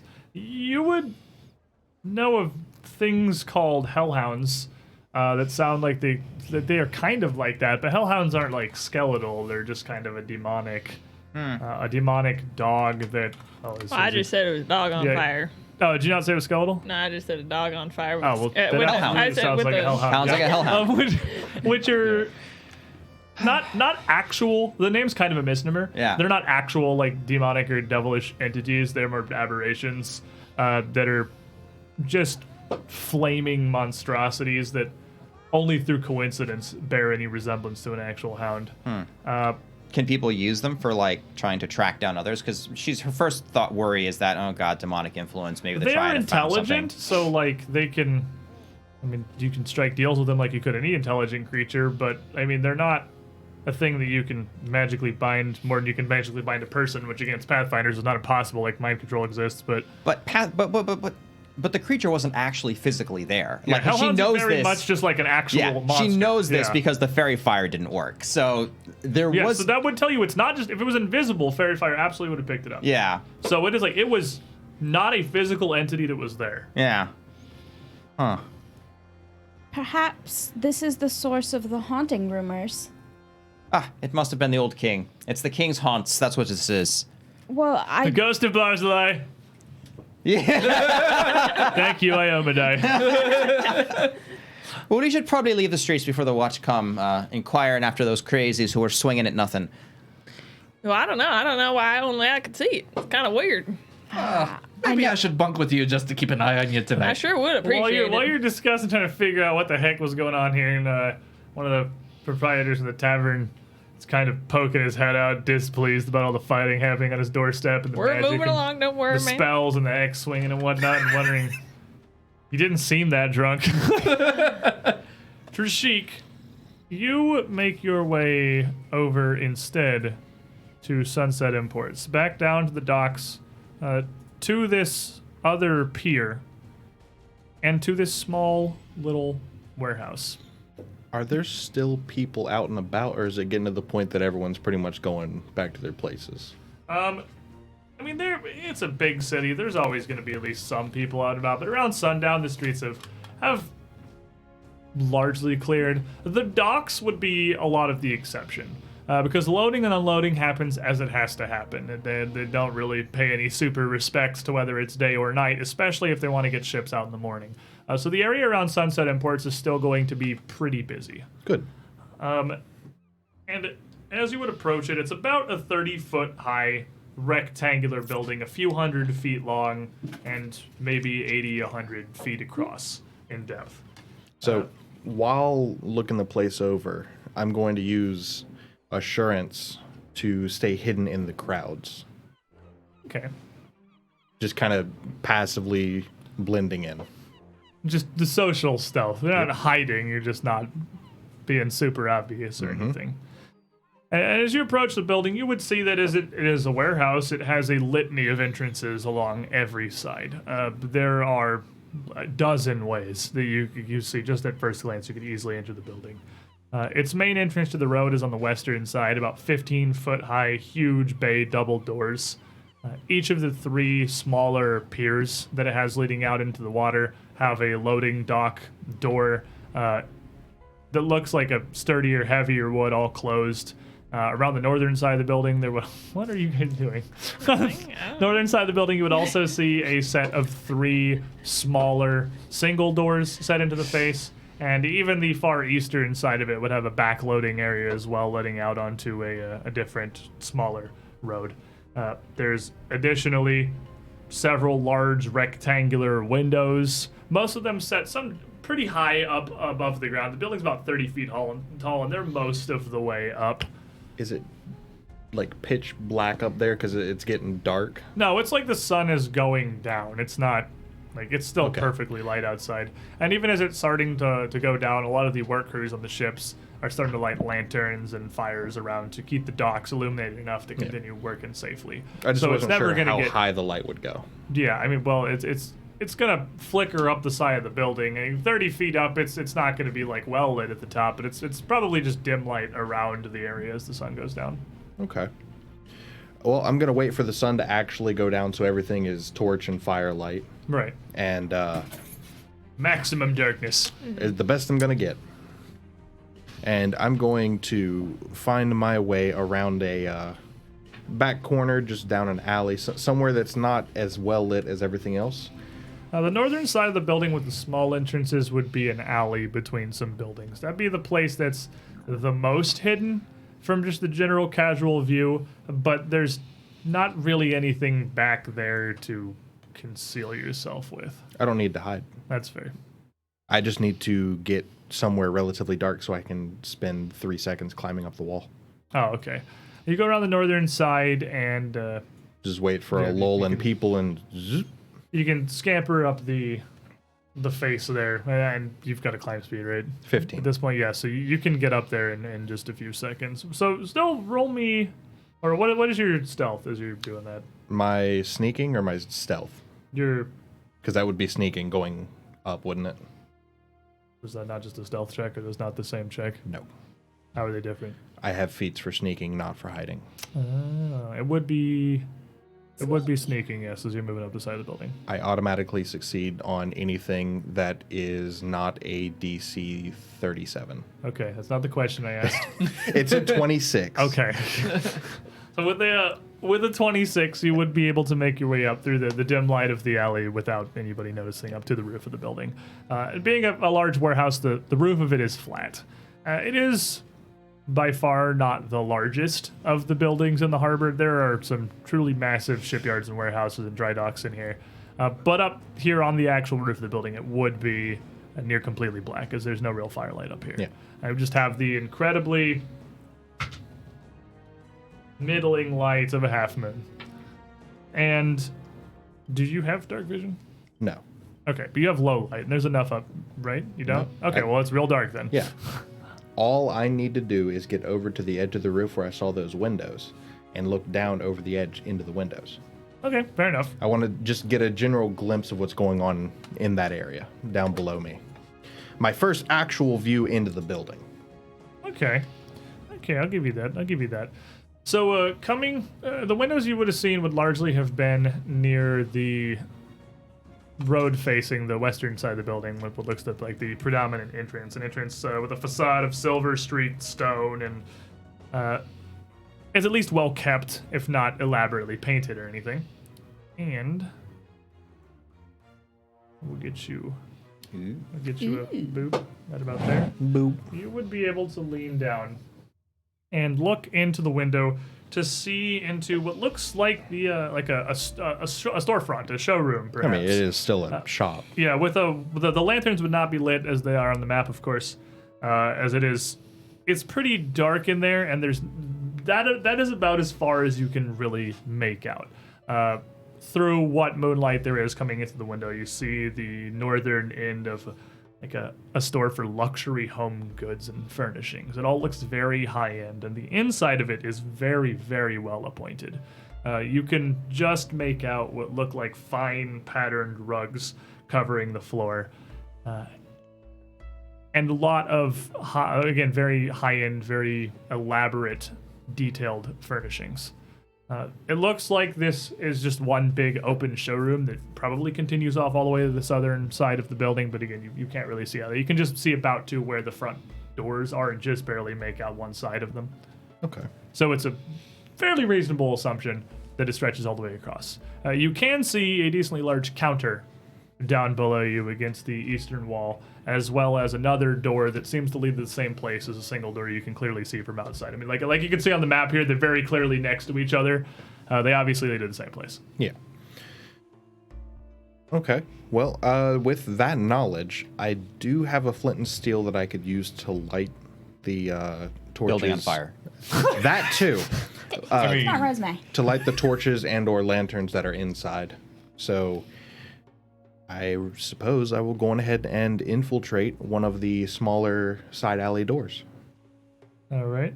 So as you move down to the side here, I'm bringing it back down to the alleyway. Yeah, coming back down the same way I came up. The door is in fact locked. So I'm going to need you. You're going to have to get through this as step one here. Yes. So as a full round, I have my thieves' tools in my bandolier, and it takes 2 actions to unlock a door. Assuming the lock is not super complicated. Okay. So give me a thievery check. That's a 30. So with a 30, it's pretty well-made lock. Again, this looks like what they import at Sunset Imports is incredibly high-end furnishings, and the amount of money that has to go through here is probably pretty significant, even not completely disregarding any Scarlet Triad affiliations. But my tools didn't break. No, they didn't. No, that's actually like a 30 Yeah. success. You start working on it, but it's going to take you some commitment and some time to get this lock open. Like, you're going to be here for a bit picking it Yeah. on the ground in plain view to anybody walking by. It's dim, but you're going to be visible. Well, that right there is enough. I don't actually know how lockpicking works. So these have to be continuous. Or can I... Basically what you're trying to do, like the super basics, thank you, lockpicking lawyer, Yeah. is that I was just thinking LVL. you're levering the inner tumbler of this, and a lock is just a basic lock is just a series of pins that the teeth of a key all hold exactly aligned at random heights so the tumbler can rotate. Can't turn the tumbler because there's sticks in the way, and if you poke them up, they won't stay there. So you're trying to put as much force on this tumbler as you can to basically get pins kind of caught almost on the lip of the tumbler. So if you leave and release the tension, they're all going to reset. They're all going to come back down to the keyway, and you're not going to be able. That's the incredibly basic level of lockpicking. Okay, well then what I'm going to do, realizing how complicated this lock is with a whisper, disappear. Okay. Activate the invisibility on my leather armor. Okay. Fair enough. Smart. Got 10 rounds to pick it now. Yeah. Now we got. I have 2 minutes. Oh, it's 20 rounds. Oh, disappear. So this does It's a actually random time limit. Normally, like it's like 1 minute, 10 minutes, and never shall you find anything between Because I them. think it's level 2 invisibility. Yes. So you have some time to work on this. You stop for a moment to cast this, which You just speak. is it just verbal? It's a whisper. Literally okay, a whisper. so you can actually keep the tension then. So give me another thievery check. 30. So the 30 again. 2 of those, about a little less than 15 seconds will work here total. You have a few pins set, and you feel it starting to give. It's Click at it close 1. to Click at it 2. with nothing on Count 3. rotation. So glad it's not a permutation lock. And give me another thievery check. Disappointing. That is a 27. 27 with where you're at now. It is a fairly fine lock, but you are also incredibly proficient. Lock picking. 27 is going to pop that tumbler into place, and with a very satisfying click, you Now, hear I'm not the- opening it. Yeah, I'm you just unlocking hear it. that it's open. It's Yeah. unlocked now. Now I'm going to Um, check the door. The front door? No, or- the door. Like, see if there's any kind of alarms or Yeah, okay. anything on that door. Yeah, the lock did not explode in your face. That's Yes. step 1. And as you look around to the door itself, it looks to be a service entrance. It's pretty dark. You don't have super great visibility on it here. But you are invisible, so you can take your time kind of looking it over. It doesn't look like the door itself seems to be simple, and while it's sturdy enough, it doesn't look like it's meant to stand up to someone who's really dedicated breaking in here. You don't see any reason to believe it would be triggered anything. All right. Well, then I'll slip inside. Alrighty. So opening this door, you reveal a pretty small service hallway in the back here, which leads. I'll just go ahead and move the main view here. Which leads. And this is the alleyway that I climbed up on over here. Yes. The northern side, this is the other, which leads down, again, just kind of into the darkness off to your left. The door, leads to the show floor on your right. Another set of doors in front of you, both sides of this hallway, being marked with doors near all the way down. But these several service entrances you see on the northern side look like they all lead to the same hall. I'll close that door behind me while I'm looking around. Move you so I can get it. I love you. Doors are So cool. but the hallway is not empty. It is lined with shelves. The ones in front of you on this little tiny stretch of wall, just in front of you as you open the door, is set with an assortment of old ledgers. And It's dark, right? yeah, that's why I'm describing it's right in front of you. Yeah, okay. Because you got like the little bit of dim moonlight there. You can see it's got a whole bunch of dusty ledgers and binders, and you can see there are more shelves leading down this hallway. But like realistically, you couldn't actually see this far. That just had you set up for like normal lighting, but you're looking more. Let me see. You're looking more Solid like 5 feet, maybe. like. Once I close that door, I got nothing. Oh, I gotta change your lighting first. I'm learning. Hold on, give me a brief moment. I'm learning cool Arkenforge things because I can change all of this on the fly. I just have to do that and then this, and then that's more like what you're actually seeing. Ooh. Very nice. Okay. Well, assumedly, the door on the inside isn't going to be locked, so I will try the door that would be immediately to my right upon entering. After one to the closing. show floor? Yes. The show floor door actually would not be locked now. You would very easily be able to push that one open. Well, there was a lantern / torch of some sort right there. As And you head in, there is definitely a sconce. is there anything in it? They would seem to have it's not just like a dungeon torch setting, but it's a sconce that holds what looks almost like a normal torch, but it doesn't have any wrappings, doesn't have any treatment that you can tell on tip. It just kind of looks like a stick of wood capped with Oh, iron. I would know what those are. You would probably at this point be familiar with the ye old and ever burning torches. Well, that cap's coming off then. Yep, and if you pull that one off, then you would absolutely be illuminating much more of the area here. And I will give us, if you will bear with me, everyone buckle your seatbelts and hold on.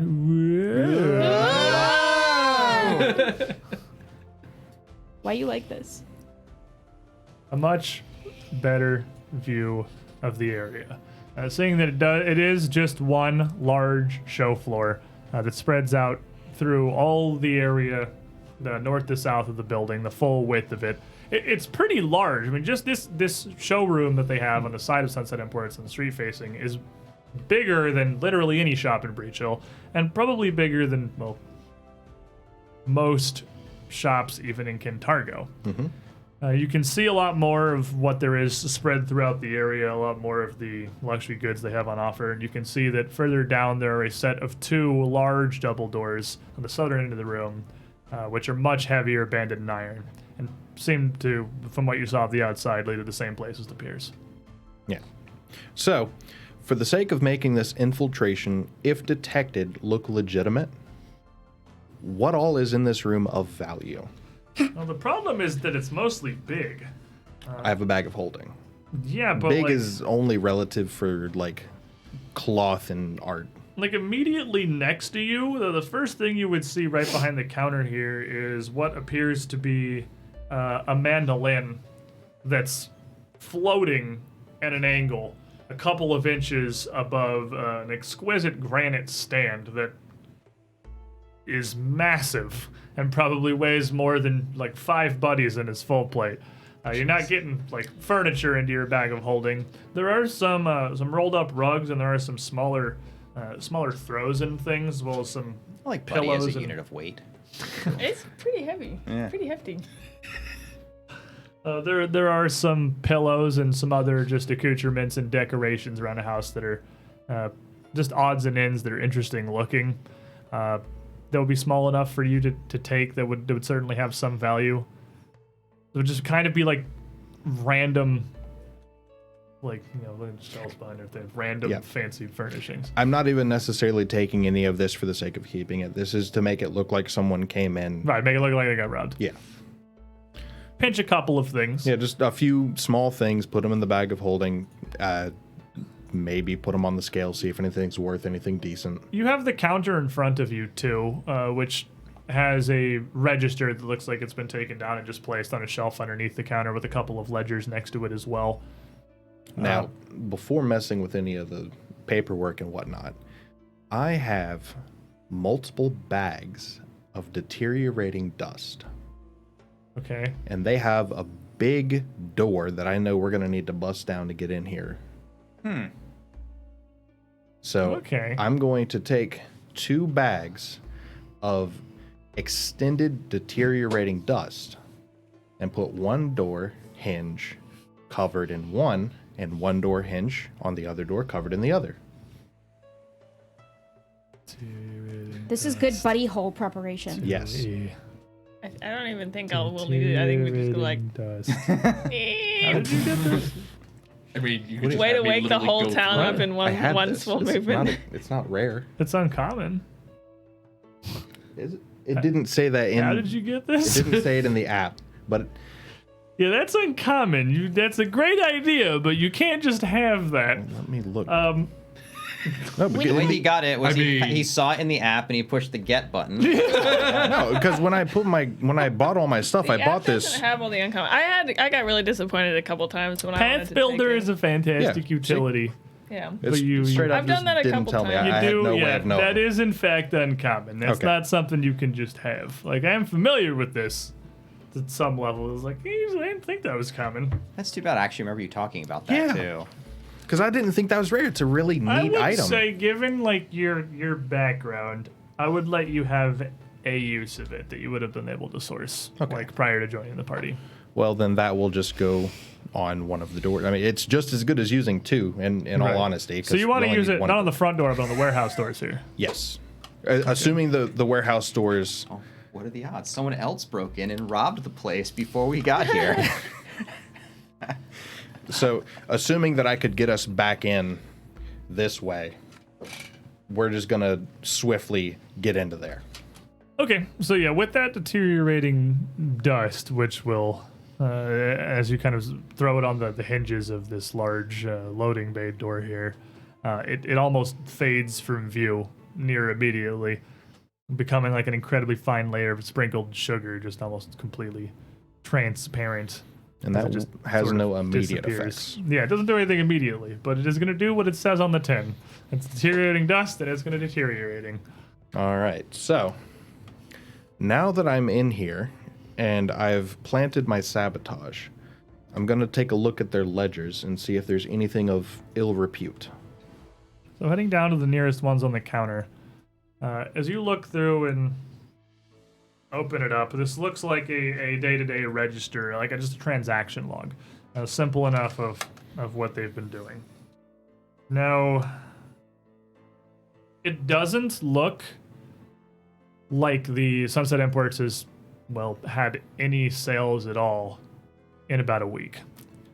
Prior to that, it looked like it's high end. It's not working on selling things constantly throughout the day. It's working on like several big sales.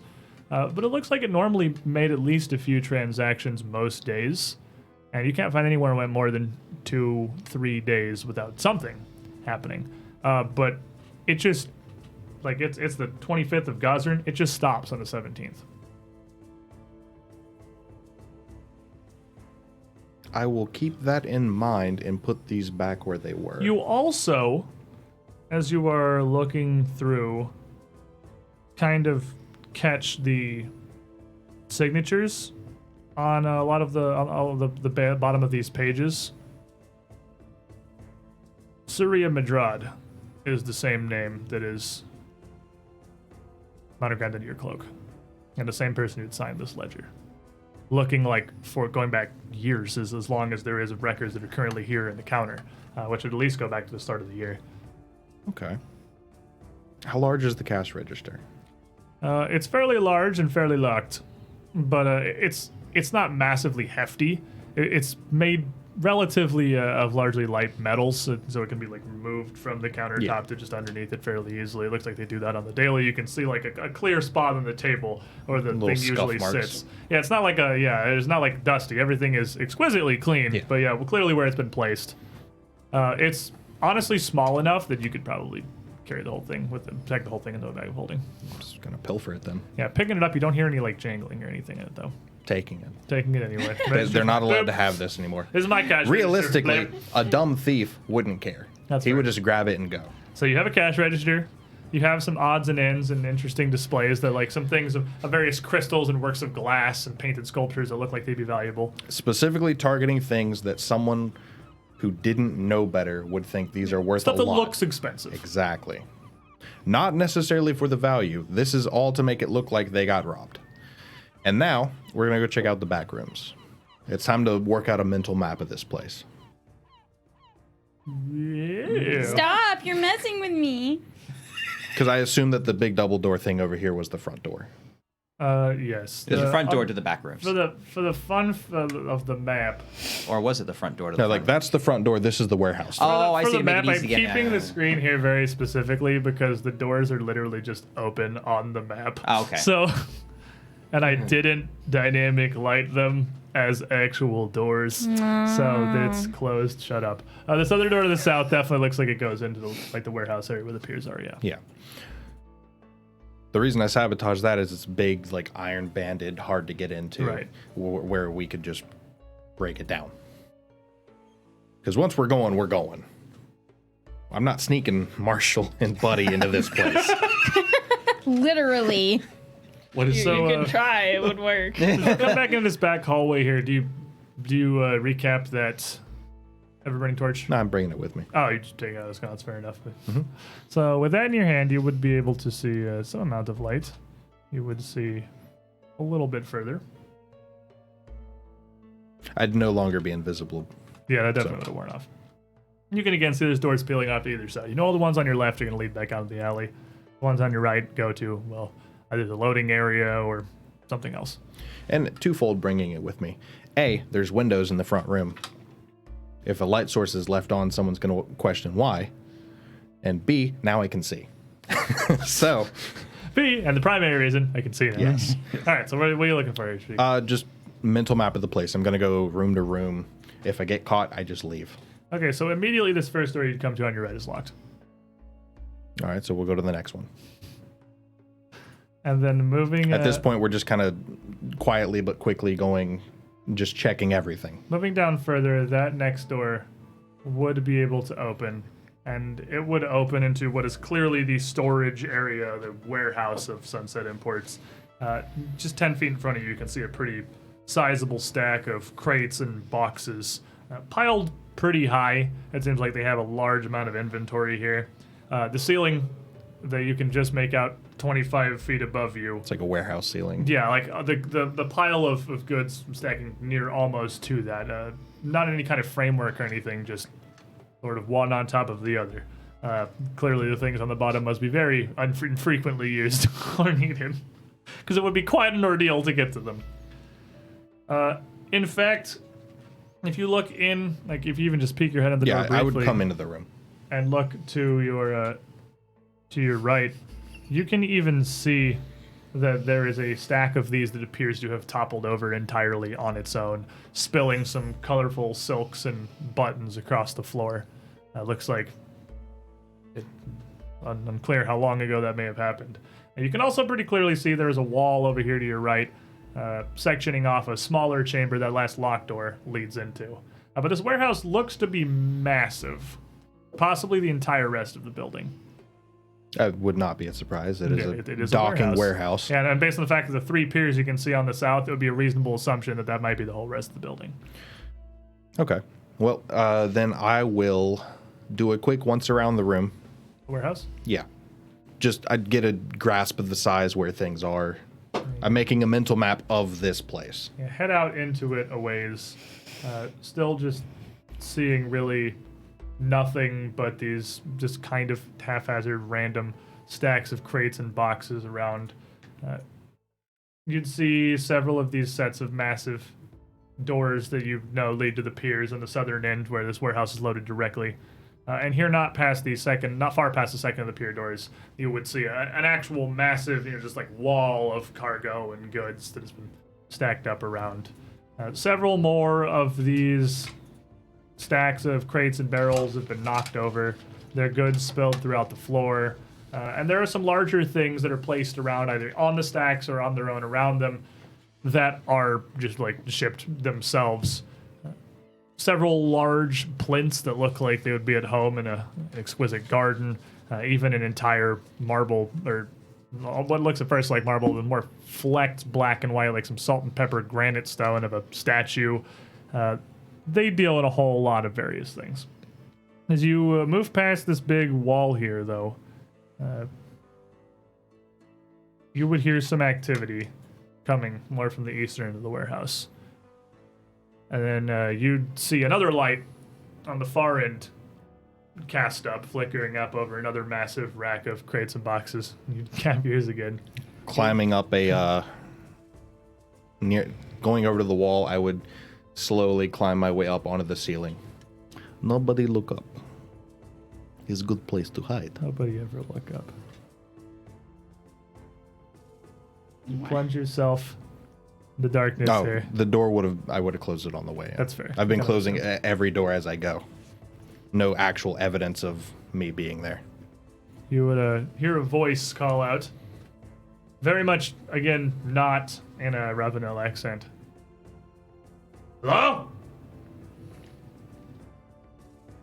Brazak? I'm going to creep across the ceiling until I can see where that voice is coming from. I don't want to get close enough that the light's on me, but I just want to be able to see where they roughly are.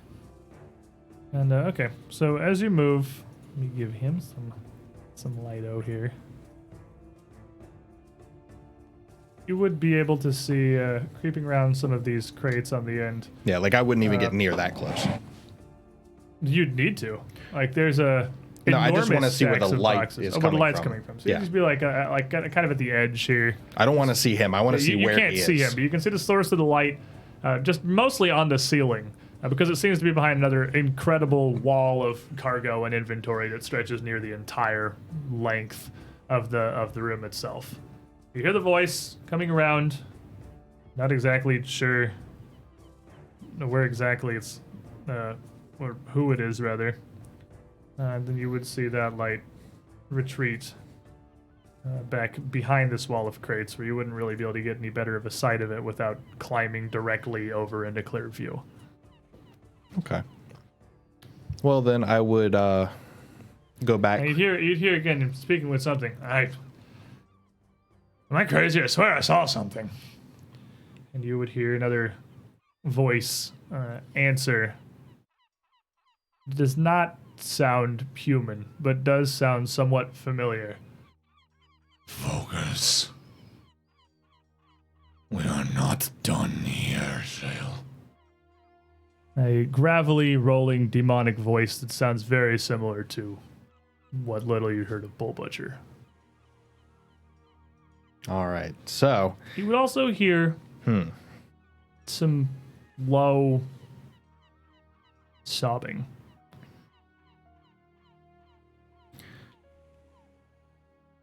all right. I'm going to peek around the corner, staying up there near the ceiling. As out of the way as you can get. Mm-hmm. You peek around at the far edge of this light, and you can see three figures. Another hulking purple horned demon that does look near identical to Bull Butcher. Simply standing there, arms lax, next to a man dressed up in armor with a pretty big pointy stick. Both of them looming over a single halfling man who's chained back to the wall in front of him, who does not look like he's in very good shape. How do you know he's single? Singular. Well, I'm going to mark the demon, which is nothing happens. I just stare at him. It's just like you're like noted. Yeah, that's my target.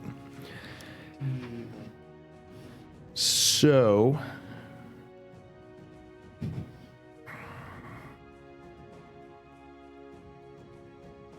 I think I have all the information I currently need.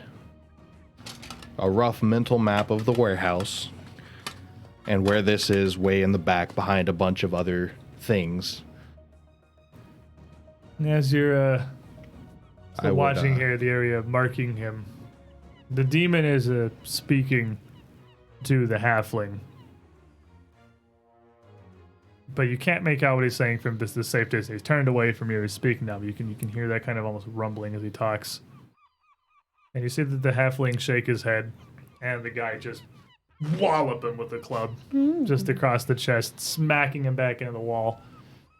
And the halfling can't really double over, but he hangs down in his bonds, coughing a bit, just shakes his head again.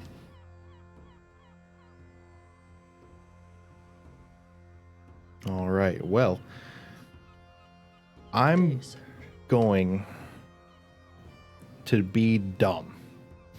Okay. Uh-oh. I was hoping this was a good day, sir. I hope you survive. I'm going to sneak my way back across the warehouse, staying close to the wall that I followed to get over in this general area so I can get back to where I came in. Okay. It's pretty, it's like actual pitch darkness. So slow. you're just like crawling through complete Yeah, just very blackness, slow. and you can go until you reach The wall, and then a corner. Yeah. and then I'll come down, uncap my torch, and I assume I'll be back over on the other side. You'd be back over by the door you'd come in through, assumedly. That same toppled things of goods here. So I'm going to go back to the door that I came in and relock it. Okay. Making your way out back up into this little service hallway. I'd even be further down because it was this first door that you'd come through this direction. I'm going to relock that, and I'm going to go put the stuff back where I found it. spend a few minutes doing this because the mission has changed from successful infiltration to exfiltration of a halfling. Okay. I feel like we should take our break. Yeah. This is gonna take a second. This is gonna take a bit. So we're gonna do that. Yeah, before things go sideways. Everybody, we're gonna stand up and take a brief moment to stretch and collect ourselves. We'll be back in a couple of minutes, everybody. We found, well, it seems like that's the same demon the previous Scarlet Triad had, so I mean that's a thing. Thing. Why are we we knew always there in a was hostage one. situation? We'll be back in a few minutes. Don't go too far when we return. Kintargo does in fact seem to have its fair share of secrets. But it's not like that, really. The power pretty clearly still went out. So, Trishik, when we left off, you had gone back in there. You would close the doors behind you, headed back and relocked the door you'd come in, and put the ever-burning torch back in its sconce. Which, as you do that, how are you seeing? That was the light source. I have had a change of mind, and rather than stick around, I'm just going to continue with the make it look like they got robbed and someone got out. Because I don't. Eating the ever-burning torch. Yeah, I'm keeping it. this is The taking the entire one thing was across the actually room. just to be able to keep the ever-burning torch. I'm So taking- it was pointless. the one across the room as well, just because I'm being mean. So, well, we're not being mean. We're just selling a story here. Yeah. Sit around the counter, grab the other ever-burning torch, and almost just like I can imagine madly cackling. Trishik. And I'm just going to leave. And so as you reach this door, you can hear voices on the other side of No, it. You I'm can, leaving. oh, you're gonna cloak of the mountebank. Yes. Oh, okay, you're gonna whoosh. Like, I'm out. Fair enough. Doesn't hear any voices. He's gone immediately. 0 questions asked, 0 answers given. So you launch yourself back to where? The hotel room. Oh, just back to the Just hotel right room. back in the middle of everybody. By the way, guys. Falls over, spills his And beer. I'm in my corset, and this is awkward. Like, shows up, explosion of smoke. Oh, it is a giant burst of smoke in here, right? That is a thing that happens. So as you launch yourself over and you reappear back in your inn, meanwhile, in the road, these guys are still, at some level, I'm sure, debating whether or not there even is a demonic hell dog thing. If that's even a real thing that happens. So how is this going, everybody? We're going back to the inn. Like, this has just been a bad nightmare, and we're just Well, gonna- I don't know. That was a dog mare? Anyway, Get out. we're just I'm just gonna go back to the inn and be like, just keep sipping my drink. I'm like, oh, that's too much tonight. Just I don't think it was personal. I really do think that that's been happening, and that's why there are so many rumors flying around the city. But there's just ghost dogs running around the city and assaulting random people. Could Well, be. why could I only see it? And why'd it go away with that prayer? it could be haunting you. That's true. So I That's a suppose really good point. I don't know if this is something Buddy necessarily would know. If you had to question it, probably. Literally anybody else trained in religion. Oh, I am trained. I actually do know quite a bit about it. I mean, Yeah. she knows religion, but Like- she has literally never laid eyes on this thing. No, it has so- nothing to do with that. It's like I have no idea why prayer made it go away. I mean, this is a universe and a world where like there are ghosts and things are haunted and like exorcisms do happen. Like, Okay, yeah. and you are a pretty powerful champion of Iomidai at this point. Like you. Well, I don't know. can- Well, I guess the question is I don't know why it had such a direct effect against it, as is clearly something that was susceptible to it. That's fair. That's fair. Because I can't just go around saying prayers to people and them just like disappearing. disappearing. That you've tried. It Have you doesn't tried typically it? happen. I have tried it. But sometimes, but not usually, but sometimes. Bonnie does not appreciate it when I start preaching. Been trying to pray at your wife to make her stop. Every once in a while. The demons may listen to prayers, but your wife never will. Prayers, yes.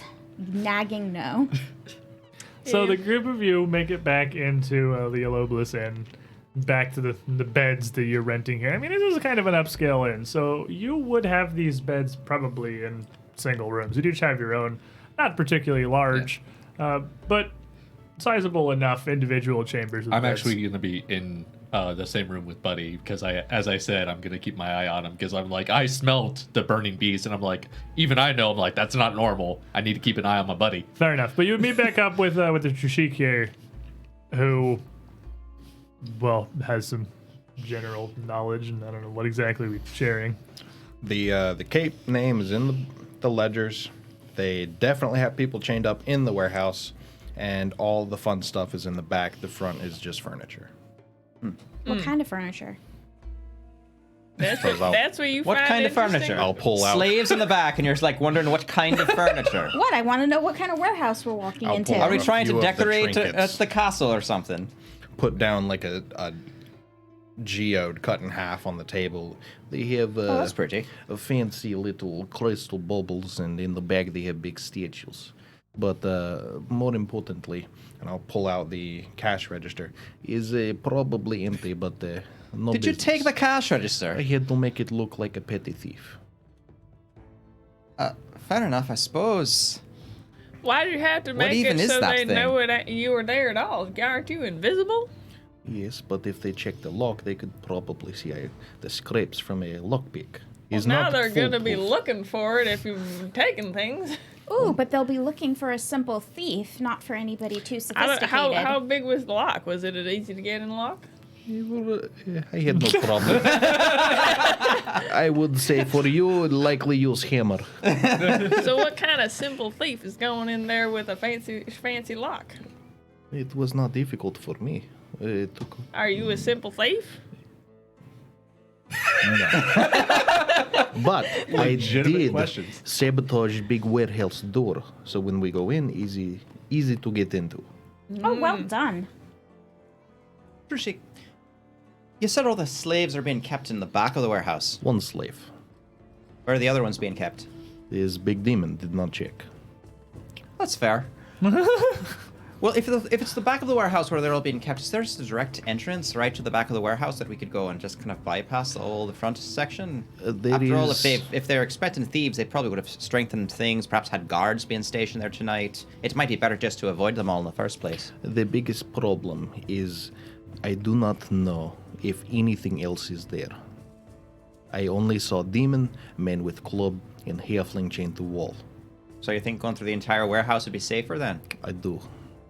Well, The alley is safest way to get in. Well, you are the you are the scout. You seem very capable of it. I will go ahead and goodbye it then. There are two ways to get in. We go through alley, I unlock door again, and we go straight into warehouse, or we go through front, break down big door, is point of sabotage, so that the marshal can be big when going warehouse. Did you get a look at the books?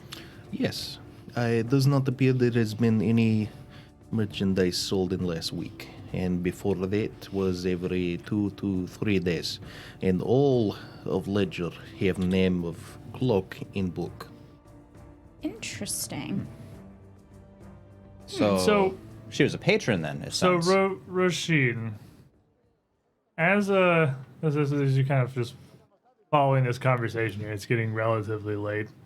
Did you drink? Oh yeah, she drinks. She She's- drinks. Yeah, absolutely. Hinterlands Probably- of Galt. There's nothing else to do. That's fair. Probably at least a level of tired. You hear he gives this explanation and is making it thoughtfully interesting. And as you just kind of turn your head from Trushik back over to Resme, just following whatever this thought will be. She doesn't follow it up with anything else. As you take a glance at her, her expression is completely changed. Her eyes are like totally wide. As she turns to look at you, You see her mouth isn't even like there anymore. Her lips are gone. Her mouth completely stitched shut with black wire. And almost kind of horrified, you look back at Rashik to see him slumped over, dead, where he was just sitting, with your sword sprouting out of his back. Buddy and Marshall don't even appear to be in the room anymore.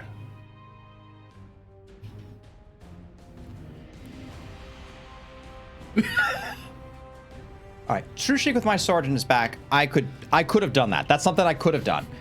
I don't have the Look back stitch over to work her. for that. She stops, like she's kind of stopped responding. Her skin almost just like dry and taut, like near mummified, like she'd been left there for days. This With my can't be skincare real. routine. This can't be real. She's gonna just try to disbelieve this. This does not seem like it makes any sense. Like looking at that, thinking over, obviously something is wrong here. It's something Like, is. I might have lost my mind and Says it- stabbed Trushik, but I could not have stitched Resume's lips closed that well. You kind of force yourself to think and focus on this, and blink and shake your head, and end up staring at just near darkness at the ceiling of your own room alone, with just the tiniest little bit of morning light coming into the window. Sitting there in a very palpable cold sweat in your bed. That was odd.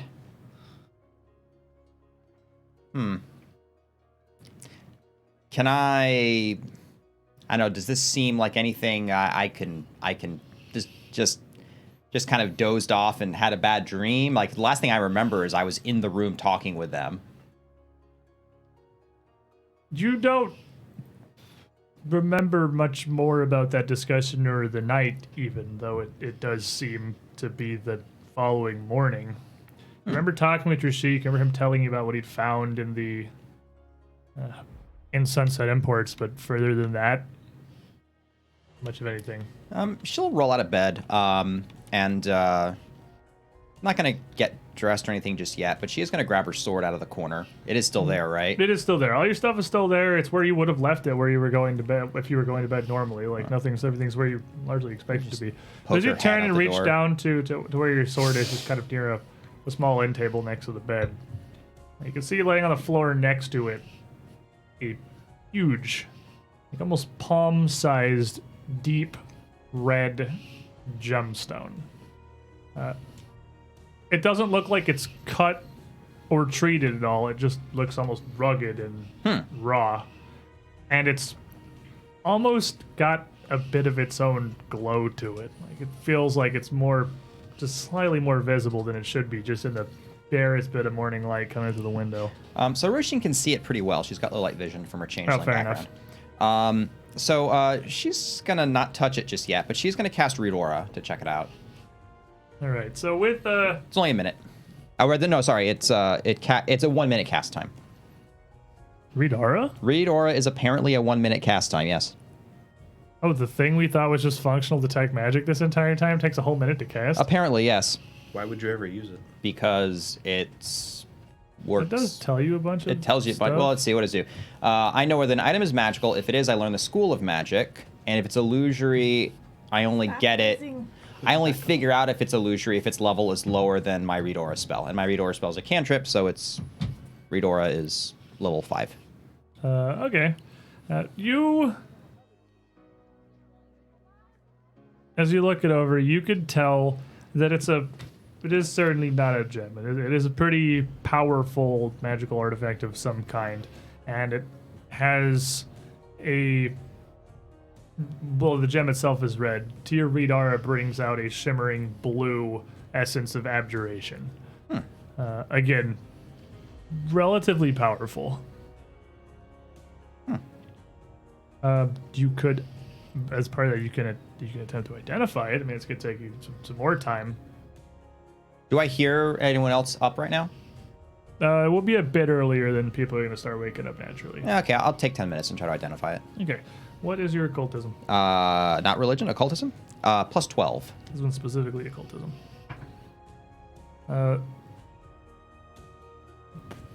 Is that higher or lower than your... Let me see for a second. Sure. If I ask you questions, you know things. Give me that piece of paper. Have my I piece like of paper. this paper. This is a neat paper. It came from a tree, I know. Okay. Take this paper back. It disgusts me.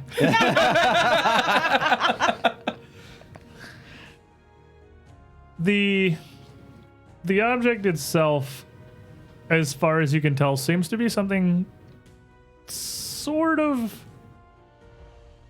along the same line as the dream stones that you had found back in the gateway, the gateway inside Dreamgate. But whereas the dream stones were more directed to you keeping a good night's sleep and helping you sleep restfully and even with much less time. Who has those, by the way? I have one I have because she one. gave it to me. Yeah, To, you guys only need like 2 hours of sleep, so like you don't even have to sleep the entire night. Huh. But you would have slept the entire night. I guess Res may be awake because she only sleeps for 2 hours a day now. But unless Dreamstone, you just sleep for your full 8 hours with the Dreamstone, and you get mega rested. I would imagine you probably need 2 hours, but you can sleep. That's fair. I can long sleep as for you like want. 16. So It's I mean, a stone of dreams. It like, depends on the state of my pores. They're probably in very poor condition. oh. but whereas that is more meant to kind of help you sleep well, this is more directed to keep you in good health. Not so much like, ouch, I've been stabbed, but like from possible sickness or illnesses, maybe. It's curious. So, such a thing would be fairly valuable, it sounds like. Probably, yeah. Even just for its nature as a giant freaking gemstone, that seems like it'd be worth some hundreds of GP. And it's just laying on the floor here. It's just there. Huh. All right, so I'm gonna. I guess she'll get like a spare shirt and just pick it up with that. No touch. I'm still not certain about this. Why would you be suspicious of the gem rock that showed up in your room after you had a weird nightmare about murdering your friends? I know, right? You're freaking weird. And the invisible demon dog that apparently attacked Buddy that previous It's been a weird day. It's been a weird day. Maybe Resme could make something better out of this. So she'll wrap it up in a shirt, and she's gonna just check that she still has the Dreamstone. You would still have your Dreamstone, yes. Okay, maybe I'll sleep a little closer with this next time. But regardless, she feels fairly well rested. She would, yeah. Okay, all right. So I'll I mean, give me that. maybe it wasn't the greatest awakening, but you do feel well rested enough. Okay. So I guess I'll not gonna touch that right now. I guess she'll just move out to the. Is there like a common area? Yeah, there'd be a common area. She'll- It's a little early for them to really have any breakfast ready, but it'd be coming within probably the hour or so. Okay. So she'll get dressed and then go out to the main suite and just wait for everyone else to wake up. Before too long, everyone else would awaken on their own. Perfectly fine. You always feeling spectacularly rested now by the power invested in you by Dreamstone. And I have time to do all my makeup and my You hair. have 6 hours to do your makeup and your hair before everyone else gets up. And I read. You wonder why I know so many languages? This is why. Because I don't sleep. She just reads dictionaries from 2 to 8 a.m. After taking some time with a levered crowbar and a particular cash register, I assume it's just empty. You could also just pick it. Yeah, but that runs the risk of potentially messing up my picks, whereas the crowbar messes up. Or you could sit in the room of this nice tavern and just wrench someone's cash register up. And Yes. yeah, it would be completely That's what fair. heroes do. My items are more important than this cash Hey. register. You guys are the heroes. So by definition, whatever he does is heroic. Heroic is the action of a hero. He's heroically wrenching open the cash register from Sunset Imports Takes a pose. to heroically see if there's any heroic money inside. So does that mean when we were in the Goblin Village, Yes. Like heroes. God, that was Anyway, heroic we cannibalism. were definitely heroes to those goblins? the rest of you would awaken with your morning routine, your prayers, your spell preparations, whatever. I'm partaking in the Yellobalus Inn's breakfast if you want it. It is part of your money that you're paying. I might have to pay extra for that. They'll feed you. They'll We feed you have- whatever the meal is. We have an entire cauldron specifically for you. 2 silver a night is I not know, but- cheap. I mean, but like, bacon. they'll feed you. Like literally just give him a giant stack of pancakes and like a stack of like bacon, and he's just like, ah. Because Marshall has to eat. He's a big boy. Get that metabolism. I guess when everyone is up, I suppose. Good morning, Roisin. Good morning, Resme. What are you yawning about? Oh, it just seemed like the thing to do. I'm not actually tired. I feel wonderful. You have one of the dreamstones. I know what they do. You can't be fooling me. I know, but I like to be normal around normal people. It's very kind of you. Very kind of you indeed. Do not believe that the current company sounds normal. Buddy's normal. I would say I'm a fairly normal guy. 1 for 5 does not count as normal, though. Oh, I feel like I average us out pretty well. Severin's normal. That is not normal. As I'm shoving bacon in my mouth, I'm like, ha! If he's normal, then I'm a genuine gentleman. I do find that so. Yeah. Buddy, what happened to your real hat?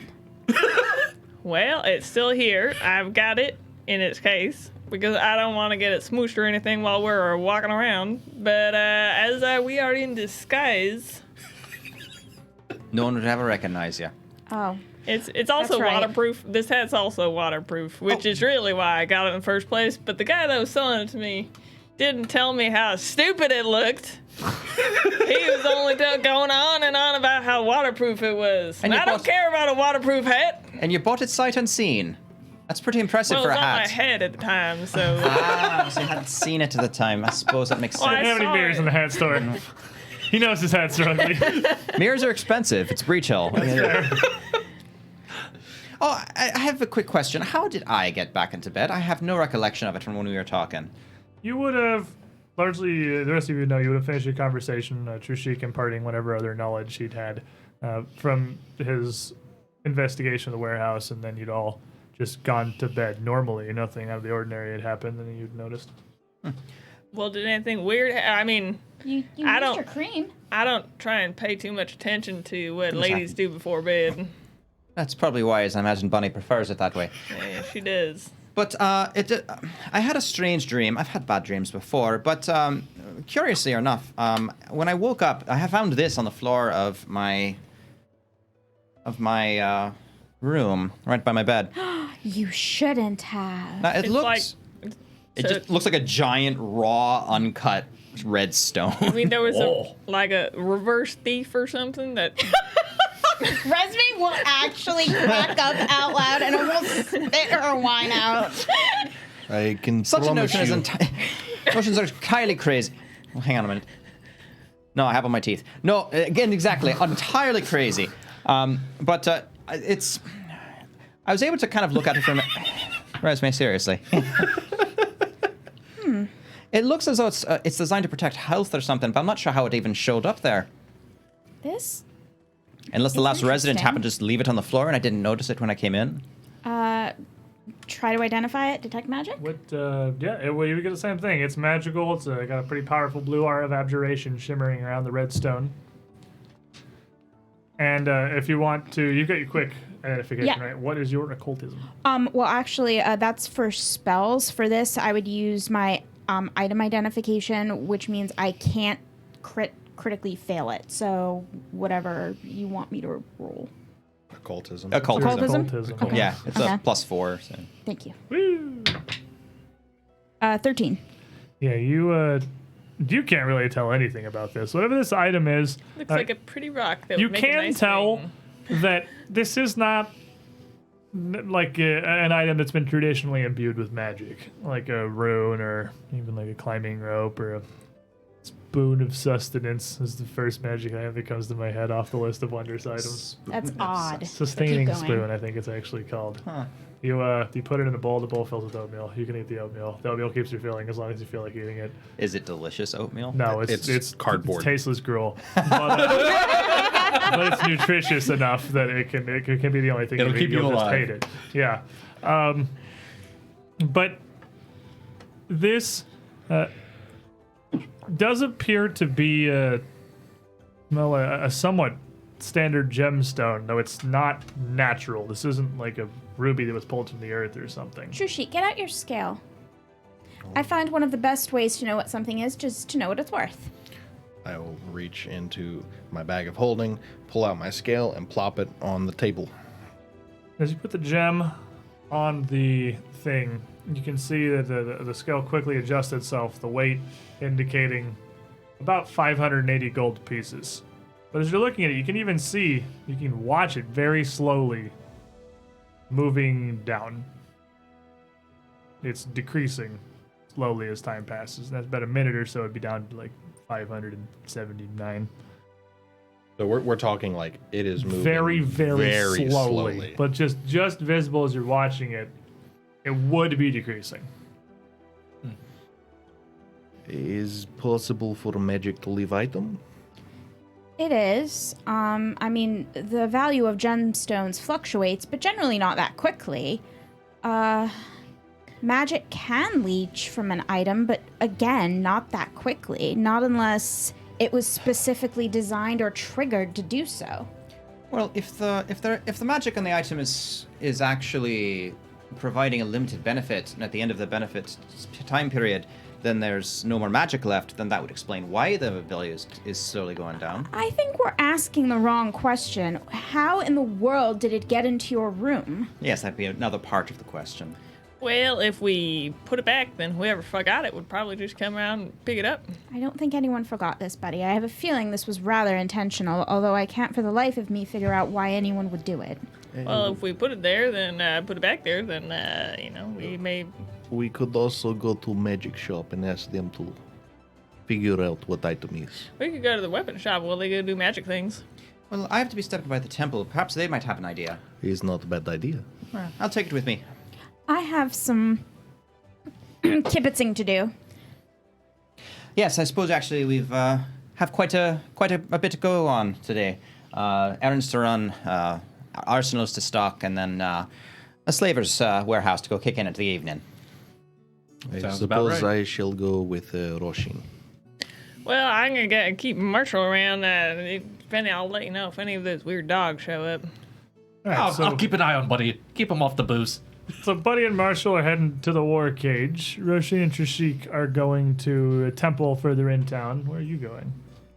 I'm going to go listen around and pretend to be different people, be invisible, and see what I can pick up about the Scarlet Triad. Pretend to be different people. You're talking to this one person.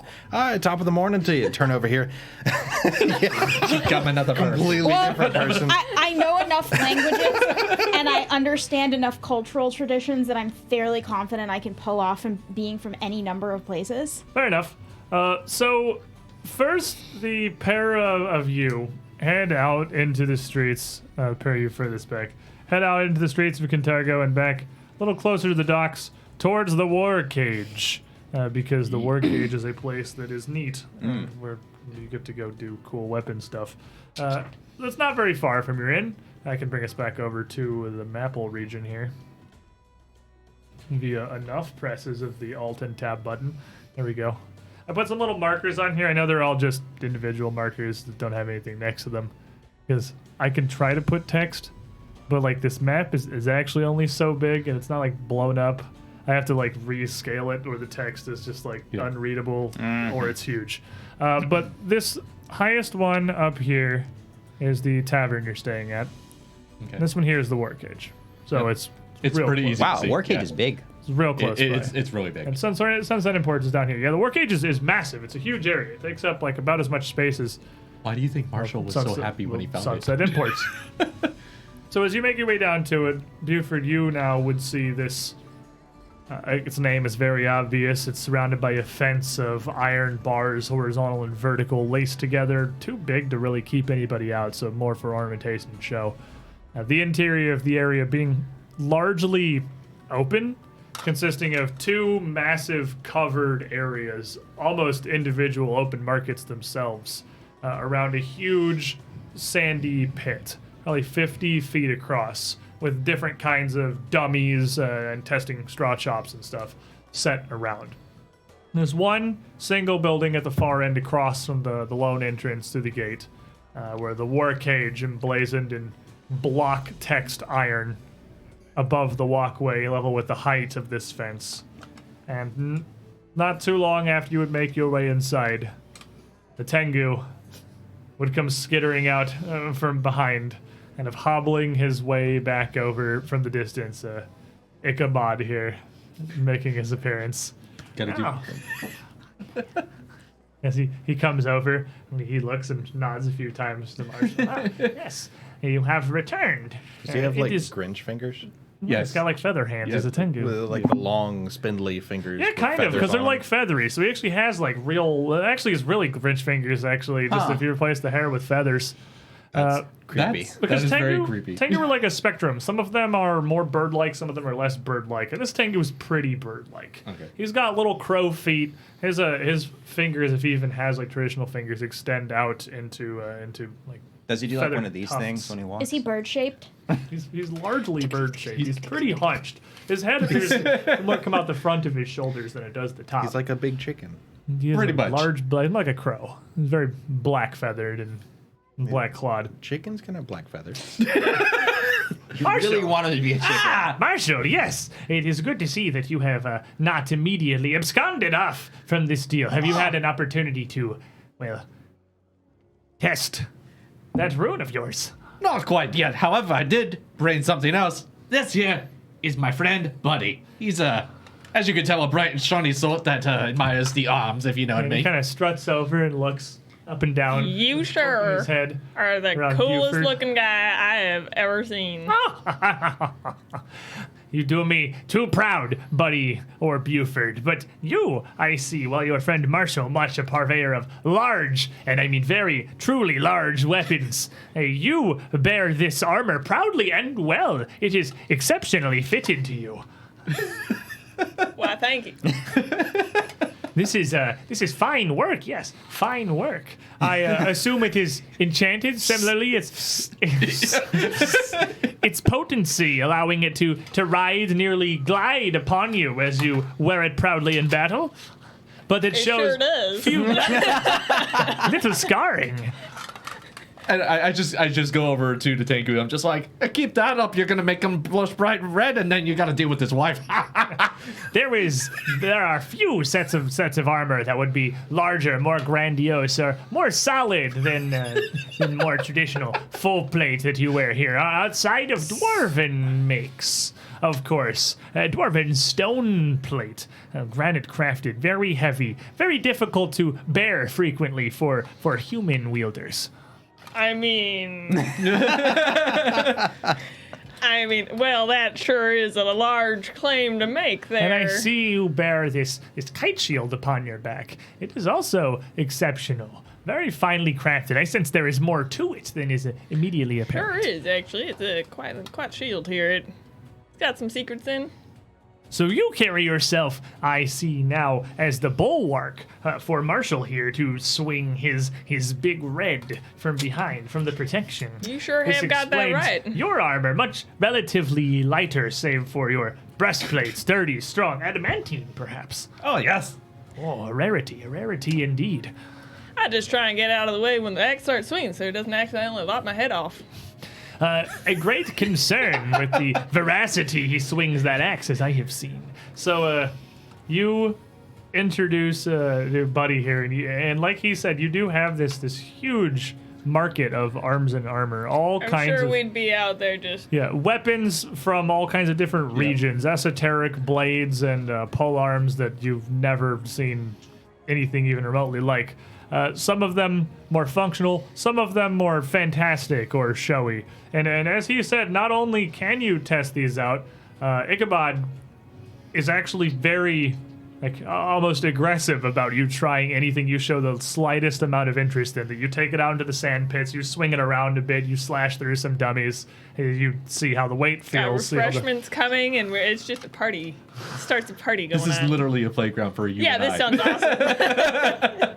it's a good place to be sure. But he deserves something nice, so I figured this was the best thing that Marshall could offer. This would be awesome. So you two head out to the Church of Desna, where The front doors and a massive white stone arc. It looks almost kind of similar to Dreamgate with the iconography embellished upon it. Would be closed.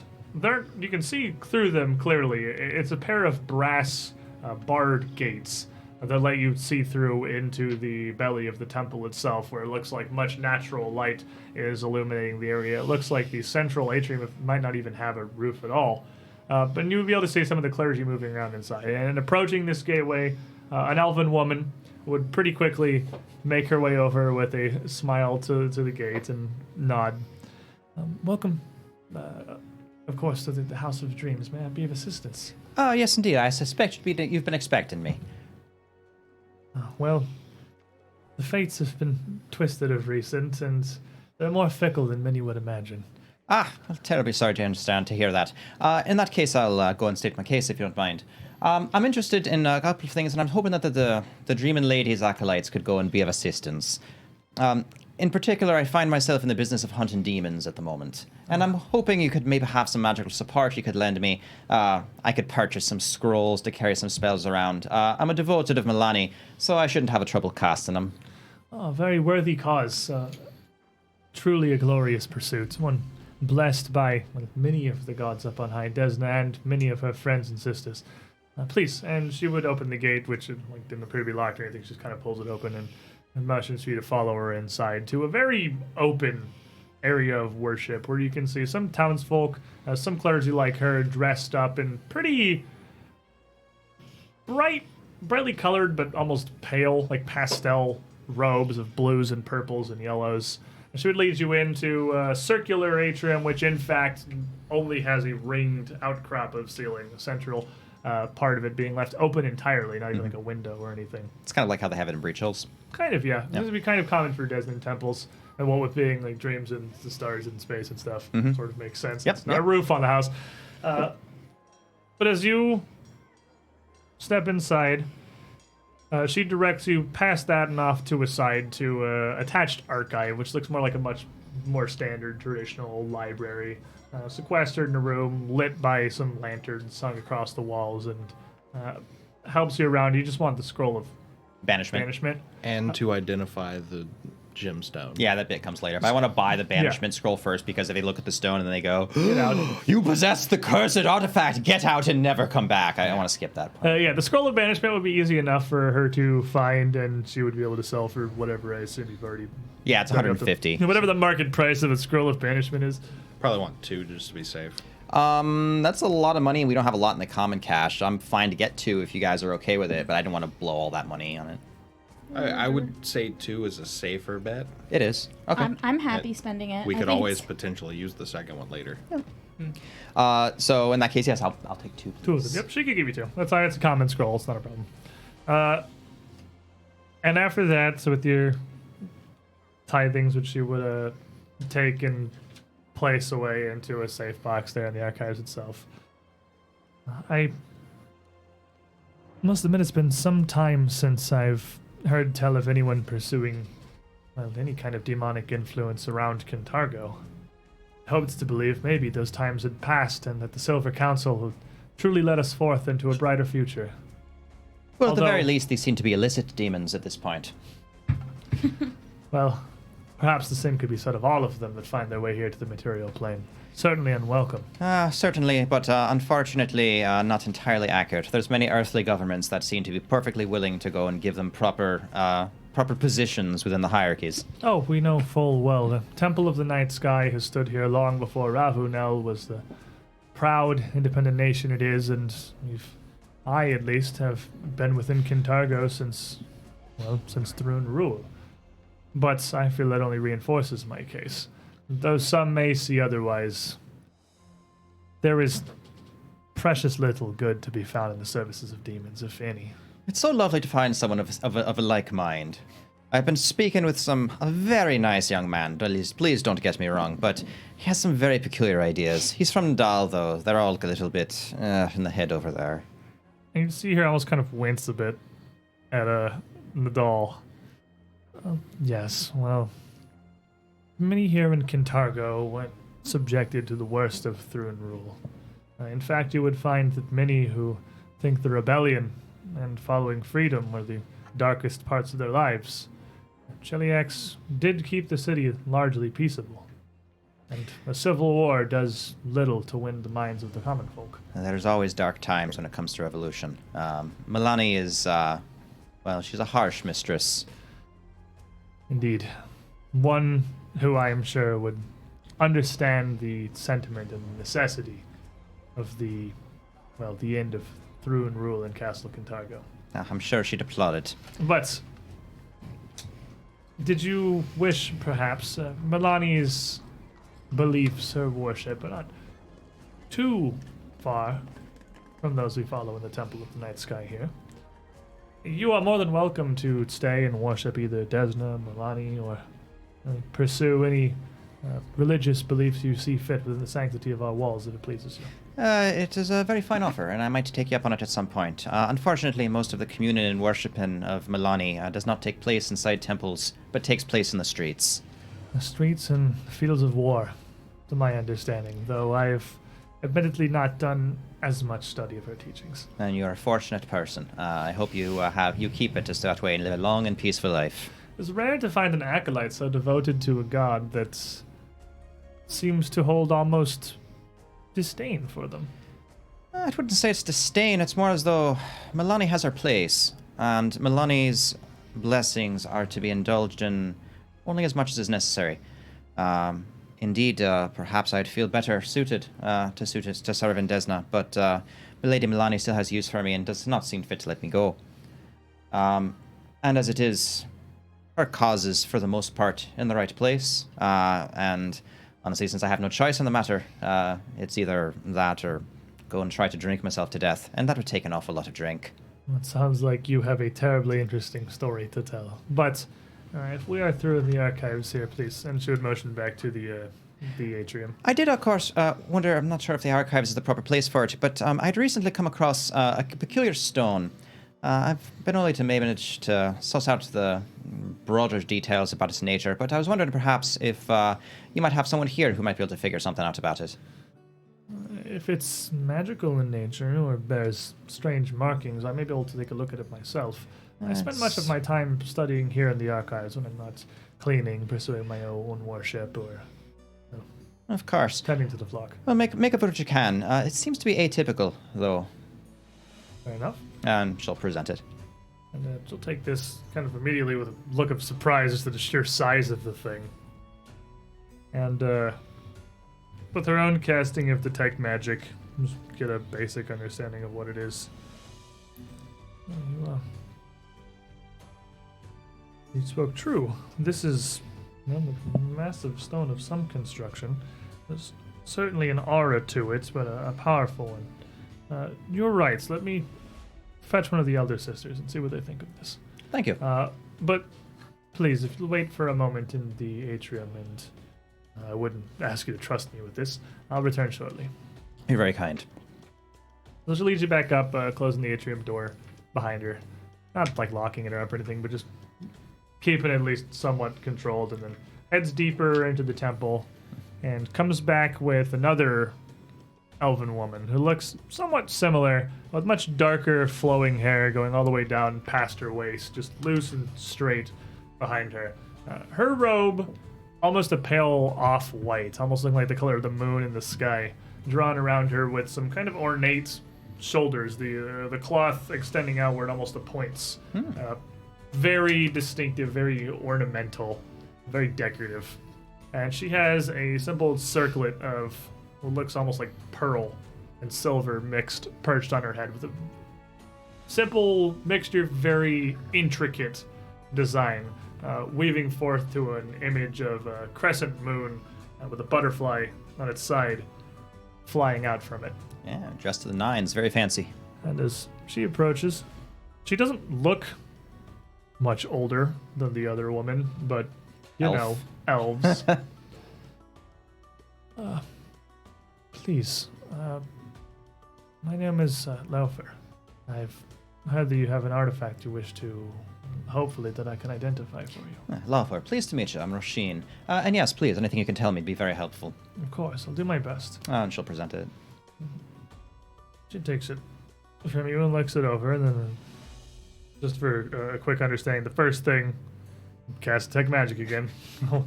get the general look over Other it. cleric's like, yeah, I tried that, dumbass. Get that, you stupid idiot.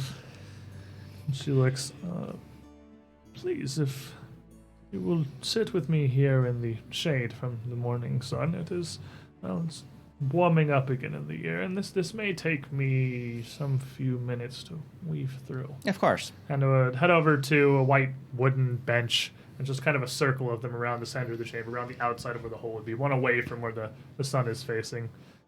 And sits down and continues to pour over it with occasional cantrips, pulling out a pair of different thin, small, only 4 or 5 inch little rods, one looking almost like a mini wand of a kind, tapping it around without much visible response, the other one being seemingly of metal with a hollow circle at one end. You know, Trishik, she's certainly putting a big show on for this. It'd be really funny if she can't actually figure it out. Is not exact science from understanding. Is difficult. Many magic items exist. You cannot always know what something is based on face value. Well, that one in particular is actually rather strange, that's why I have to come here in the first place. Can I, after like 10 minutes or so of kind of just musing, mouth almost moving like she's talking to herself, but not saying much of anything. Well, Roshin, you need this, the fact that you need this identified tells me that you came upon it in a peculiar way. And she hands it back out to you. No, she'll take it. If you would share it, how did you come across this gemstone?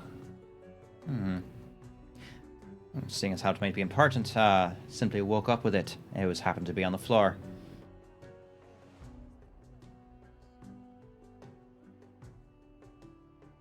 That's... Certainly the expression pennies from heaven is one that's thrown around a bit, but rare is it ever so literal.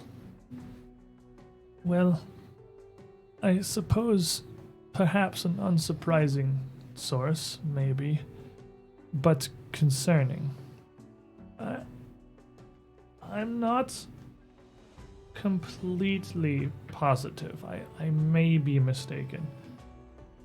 But that reinforces my belief. This... And you... How visibly a changeling is Rasheen? If you know the signs, she is very visibly a 'Cause changeling. She's got the heterochroma heterochroma eyes, she's got the pale skin, the wayfish figure, and the dark hair. So she kind of looks up to your face, back and forth between your eyes. For what it matters, stone was losing value slowly. I have a magic scale, and when stone put on scale, number was going down. And as you're sitting there, she would reach out and like kind of gently put a hand like on your knee.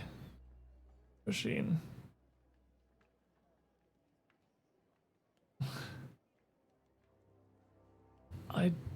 I've only met you through this, and I feel this, news, what this is, maybe something I wish I wasn't to bear for you, but this is a night hag's heartstone. A night hag's heartstone. Brought to me by a changeling, as it appeared to her in the middle of the night, unknown. I'm near certain that that's what it is. Can you remind Nick what a night hag's heartstone is? Roshi knows way more about it than I do.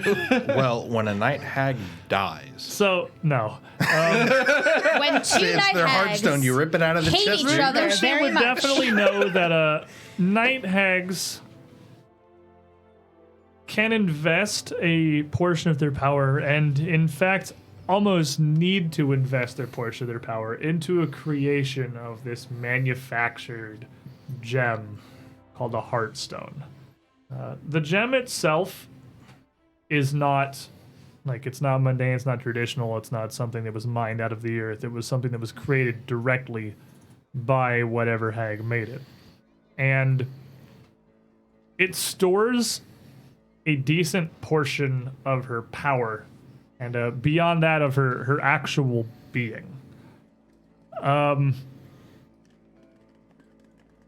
You would know that, like, if you had to fight a night hag, like if you were trying to kill a night hag, if you could separate her from her heartstone, she would be dramatically weaker. Mm-hmm.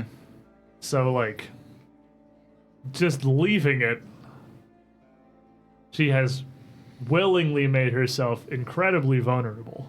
She can create another one, and in fact, the power in that heartstone will dissipate over time until it's just a mundane, unnatural gem that looks pretty. But it's basically a soul stone. Huh. Does Roshin know the significance of leaving your heartstone to someone? Even as a changeling, even with hag lore, much of what hags do, how they operate, and their machinations is not like common knowledge. You could really Gotcha. know. Make me a hag lore check. Sure. Hard 20. Perfectly fine. No. It's It's an 18. Huh? You have a thing. Session reroll, sure. That's a little better. 24. Well, at 24, you probably definitely know a lot more about like how these work than most people, just from your studies and your changeling. But you would have no real idea why a night hag would leave a would willingly get rid of one. Everything you know about night hags is that this heartstone's like a lich's phylactery. Yeah. Like, they would not ever willingly get rid of it, much less just give it to somebody. Yeah. So Roshin at that news is going to furrow her brow and just think for a bit. Why on earth would a night hag leave me her heartstone? The only night hag I've even run into would be that. You've met a night hag. I have. Our meeting wasn't terribly pleasant. We did meet a few of them, actually. Only one of them was a night hag. The other two are Annis hags. Our meeting was violent. A full coven of them. Yes. Well, there's only one now. Well, there is slightly more to this, Roshin. This heartstone has a strange power. These gems are typically crystal clear, looking almost like glass. Admittedly, I've never held one myself, but I have studied a great many things in my long life here, studying and dedicating myself to the temple. I've heard tales of some various different interactions of hauntings and covens, and not once has a heartstone been colored at all. And this, I fear, carries something else within it. Some kind of enchantment. It's more than simply a heartstone, perhaps, is not the correct phrase. But it's been modified in some way. Now, about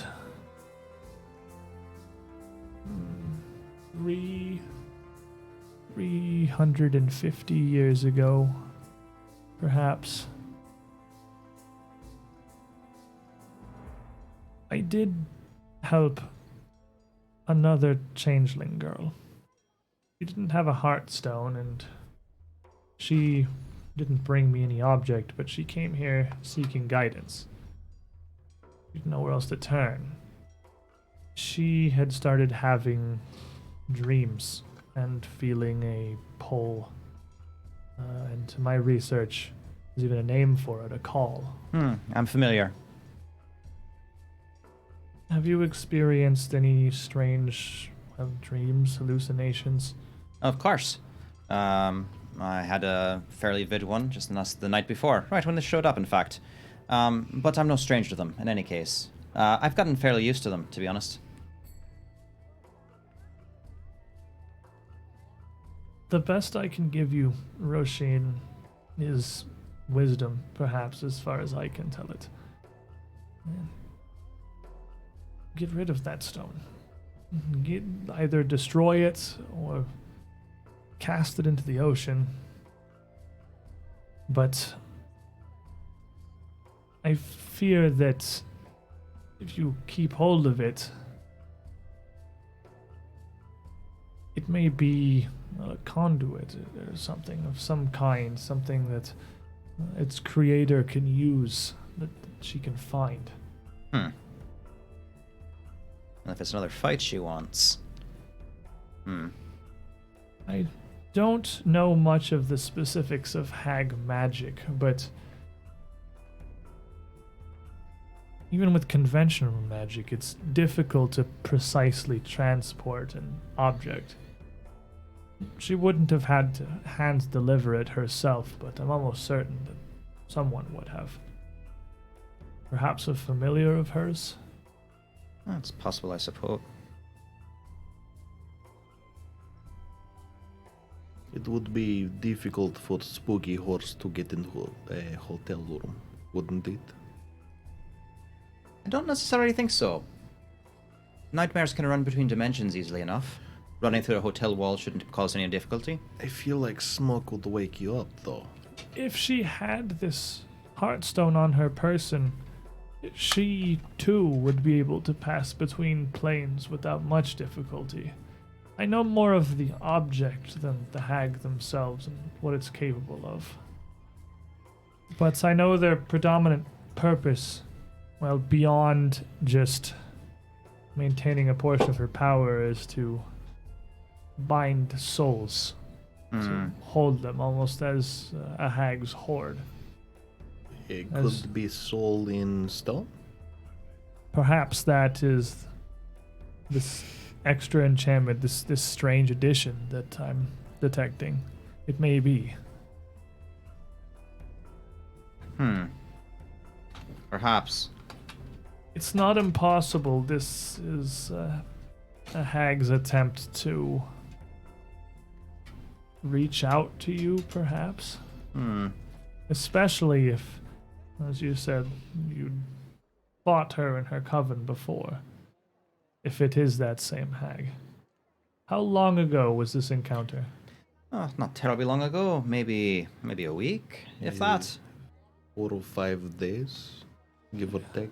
I don't see why she would wait. Yeah, Well, it's possible she She's wasn't able. gravely wounded. Not entirely certain. The, It was difficult to see at the time. The nightmare she was riding, a lot of smoke. But it's also possible that it just took her a while to track us down. The place we met wasn't exactly accessible, as you might say. Well, I'm afraid there's precious little else I can tell you about the stone.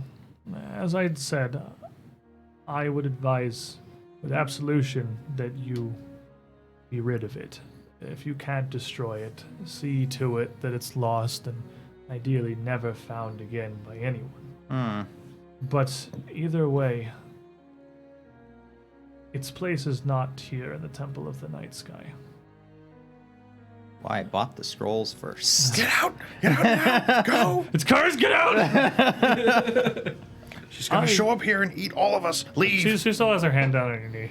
Roshin, you are more than welcome to return to seek our guidance, to find yourself or anything else for any reason, even just for a moment of respite from a busy city. But please, do not return here with that stone. I appreciate you putting up with its presence long enough for me to tell me about it. And she would take her hand back and nod.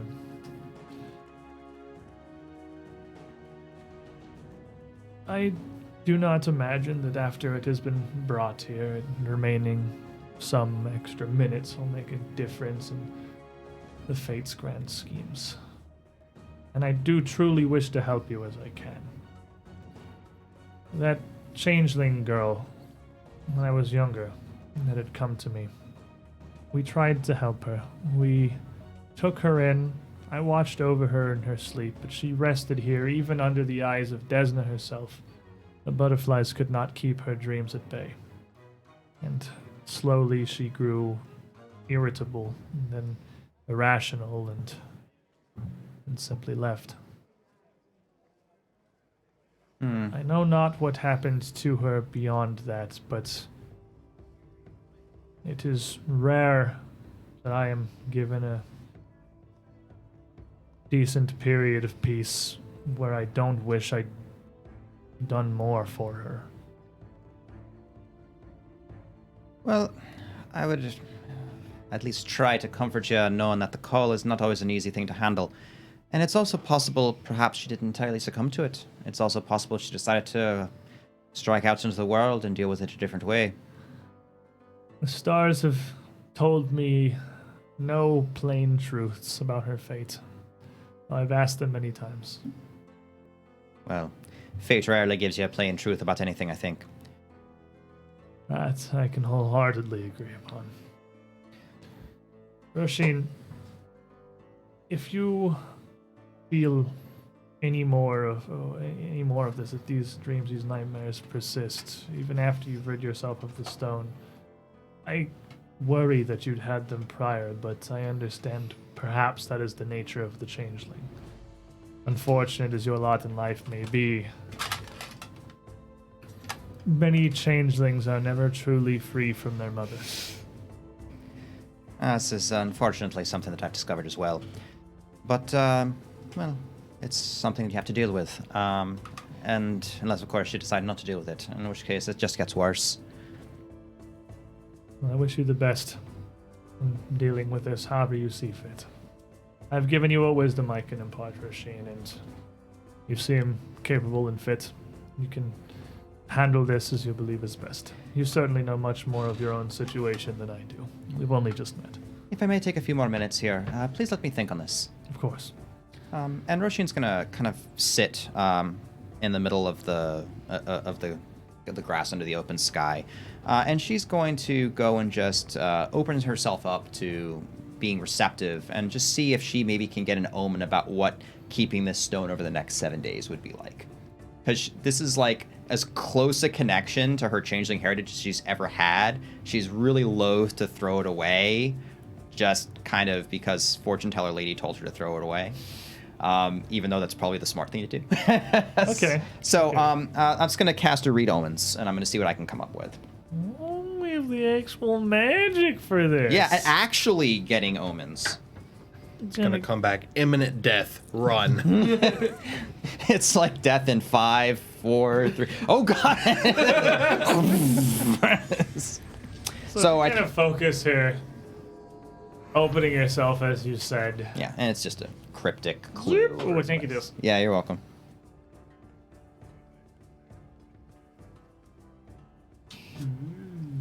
I was worried you wouldn't be able to read his handwriting or something. Oh yeah, no, printed. I can't read my handwriting. Okay, So. I'll just make sure. Printed off little spell cards. No one can read Nick's Give handwriting. me a moment. I've seen this, so that's why I was worried. I can kind of read it, but that's No, because you I was can't. raised by doctors. So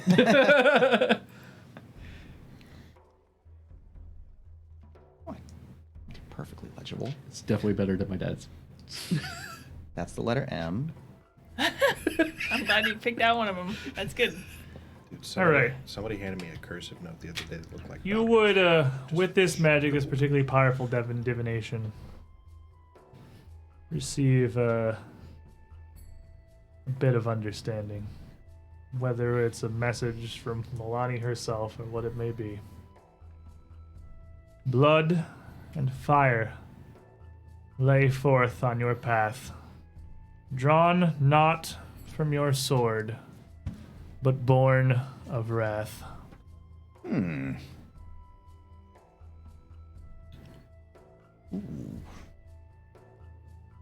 Okay. And not to herself. And she'll kind of. I'm not a god, so it's the best eye the GM could come up with. That on was pretty short good. notice. I liked it. That was really good. That's French for throw it away, stupid. Is it? Is it though? Sounded like You can never English. trust the French. It sounds like it's a hand grenade. It's what it sounds like. Yeah. an expensive hand If grenade. you hold up to your ear, you can hear a very faint. Or a slight ticky noise. Tick, tick, Talk, tick, tick. tick, talk. She'll nod. Weber? Well, Trusik, I think I'm done here. Thank you for coming along. Yes. It proved to be interesting. Yeah, certainly so. Sort of odd, though. Why would she just give it? She must have known I'd go and find out some more about it. She must have known I'd find out it's dangerous. Is possible invitation. Very odd invitation, though. Is a hig. I do not know what they do, but they are not normal. Well, this is true, but they have a sense of self-preservation, and they're able to understand that other people have a sense of self-preservation. What if she took it from other hig? What, one of the dead ones? Or another night hag, perhaps? Not sure. It's simply a way of extending favor. An odd sort of favor. Although I suppose it would keep me healthy in the short term. That's as much as I could figure out about it, at least. Well, I suppose I should discuss it with everyone else. It's likely we could just sell. Certainly possible. If it is not near us, it is not our problem. The night hag can go find somebody else. You put the true Move along, intrusion. people. Move along. So Resme, Remember, heroes. Resme, as you're making your way through town, doing your business here, and trying to learn what you can about from some of the various people of the city, strike up some conversations, get some Scarlet Triad knowledge. So you're trying to do this via deception? Because it sounds like you're trying to do it via deception. I am trying to do it via deception, yeah. Okay, so give me a deception check. You spend this day trying to get some information here. Let me caveat that by saying that there are going to be times when I'm literally just trying to use my force of personality and just being pretty and young and stupid to get information out of people, but Okay. there are... Give me a deception. Ooh, I like that. Very nice.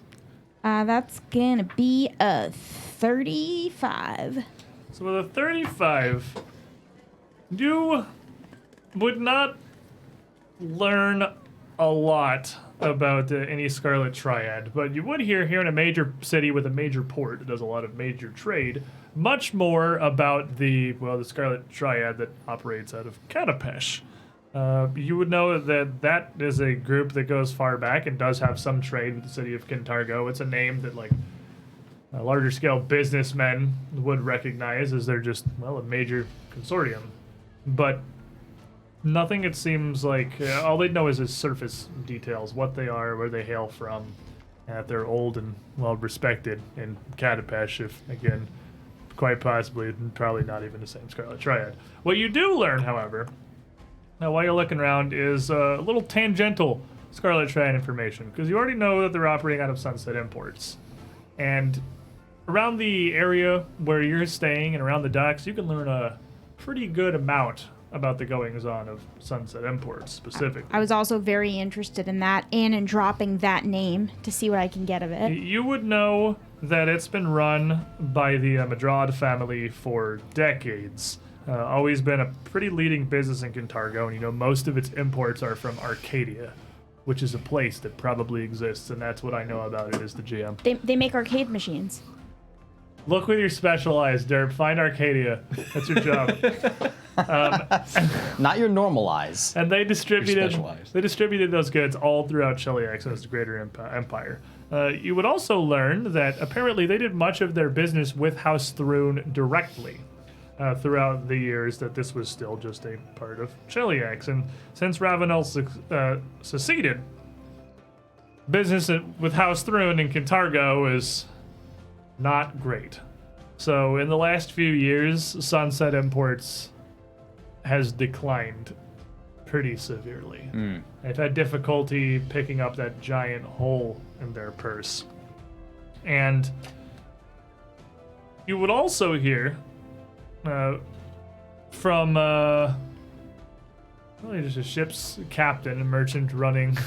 I don't see it. It's a Running- continent west of Aslan. Oh, it's Thank you, chat. it's a different. That's why I don't recognize it all. It's way off to the west of that map. It's the Casmaron's that way. Arcadia's that way. Nerd. I didn't actually. I knew Casmaron. I had no idea the other continent had a name other than as a continent that exists. So I don't think it was named prior to second edition, because before that it was the Inner Seas. That's vaguely Casmaron. There's also more to the planet. That was kind of like that was the Galarian. The inner seas, the outer seas. We didn't get a globe till the second edition core rulebook, so I think actually Arcadia. Shamza existed. Tanjog existed. Yeah, we knew that's part of Casmaron, I'm pretty sure. I think so. Yeah. All right. 'Cause that's east. Anyway. Yeah. It exists. You would hear that the Madrad family, understandably, was less than happy about the rebellion that kind of drove Ravenel to independence. And that House Thrune has, in fact, directly canceled all contracts with Sunset Imports. They don't do any business with them at all anymore. So that's like 80% of their income just gone. The Civil War out of existence immediately. They tried to fill that in with deals with the Silver Council, but they weren't interested.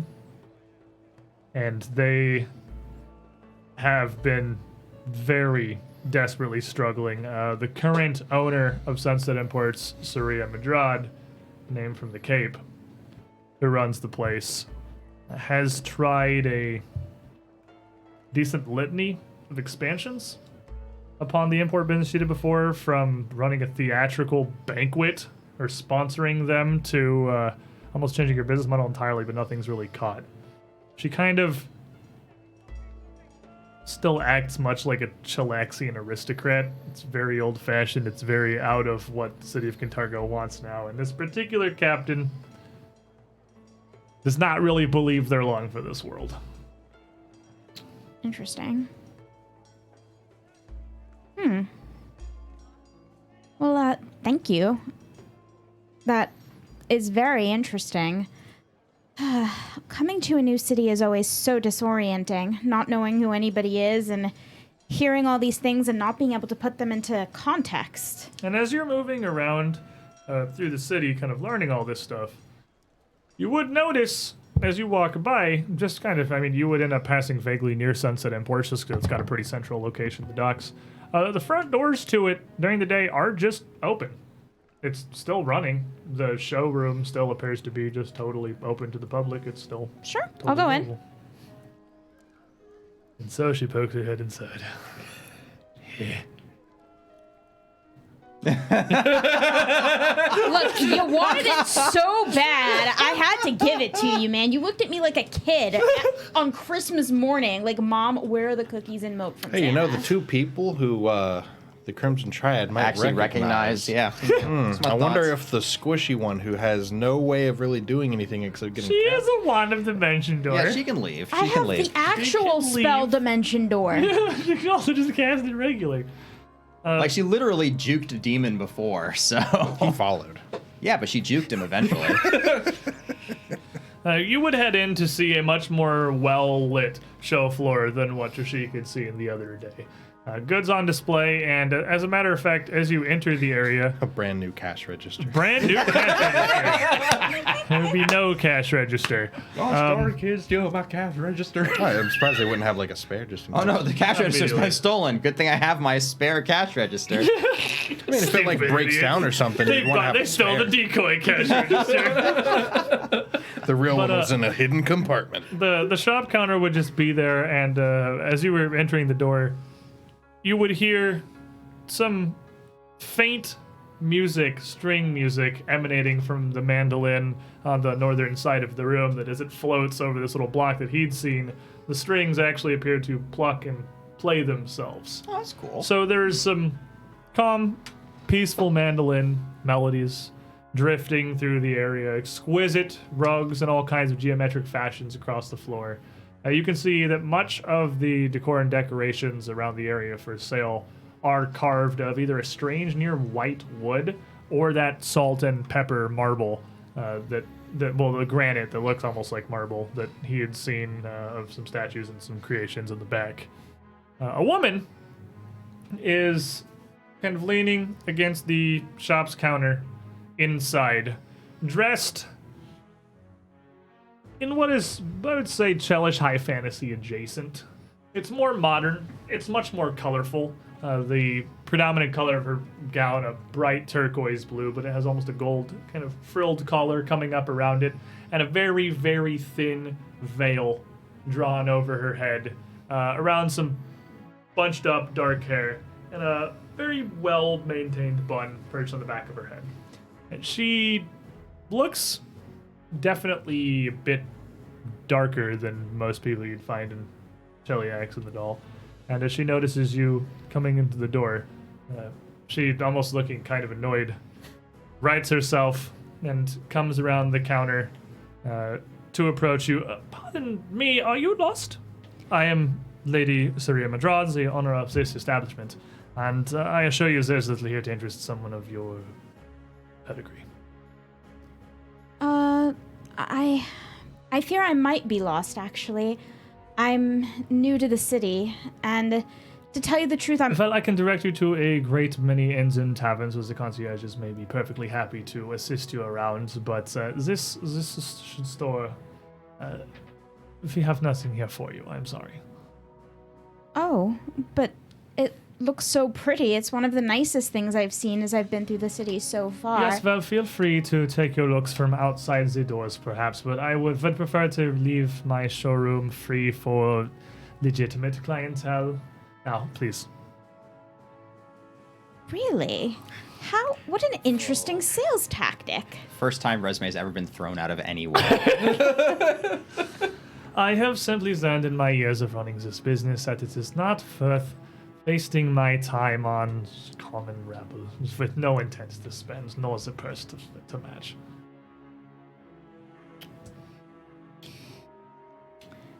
Okay. Resme will look down her nose at her and raise an eyebrow. You would be a bit taller than her. She's No. like 5'7", maybe. She's not even less. She's not a very tall woman. And she's It is pretty lithe and slender. It is rare that I'm so ably insulted. Your name, please, so that I can inform my family who has so ably insulted me. As I said, Lady Saria Madrad, please take whatever names you wish back to your mongrel family and do whatever it is common folk do. Now, please. Oh boy. Give me a minute.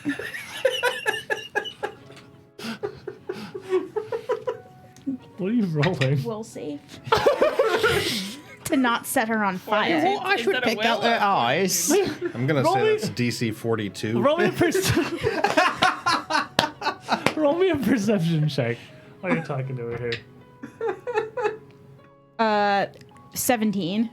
Yeah, Blinded by like, fury. Blinded by rage. Yeah. As you look around the room here, I mean, like, it doesn't look like it's pretty. It's very high end. Trishik, if you described the like level They have of business fancy here, stuff. the general bouginess, it is Yeah, no, it's definitely it's fine. luxury. But it's not like it's Spell card, not spell card. busy. It's not like they're gonna get people in and out of here constantly. So, and No. she's literally leaning on the counter, just in there reading something. All right. That came in. So I'm not gonna say anything else. I'm gonna walk out. I'm gonna walk to some place where she cannot see me at all.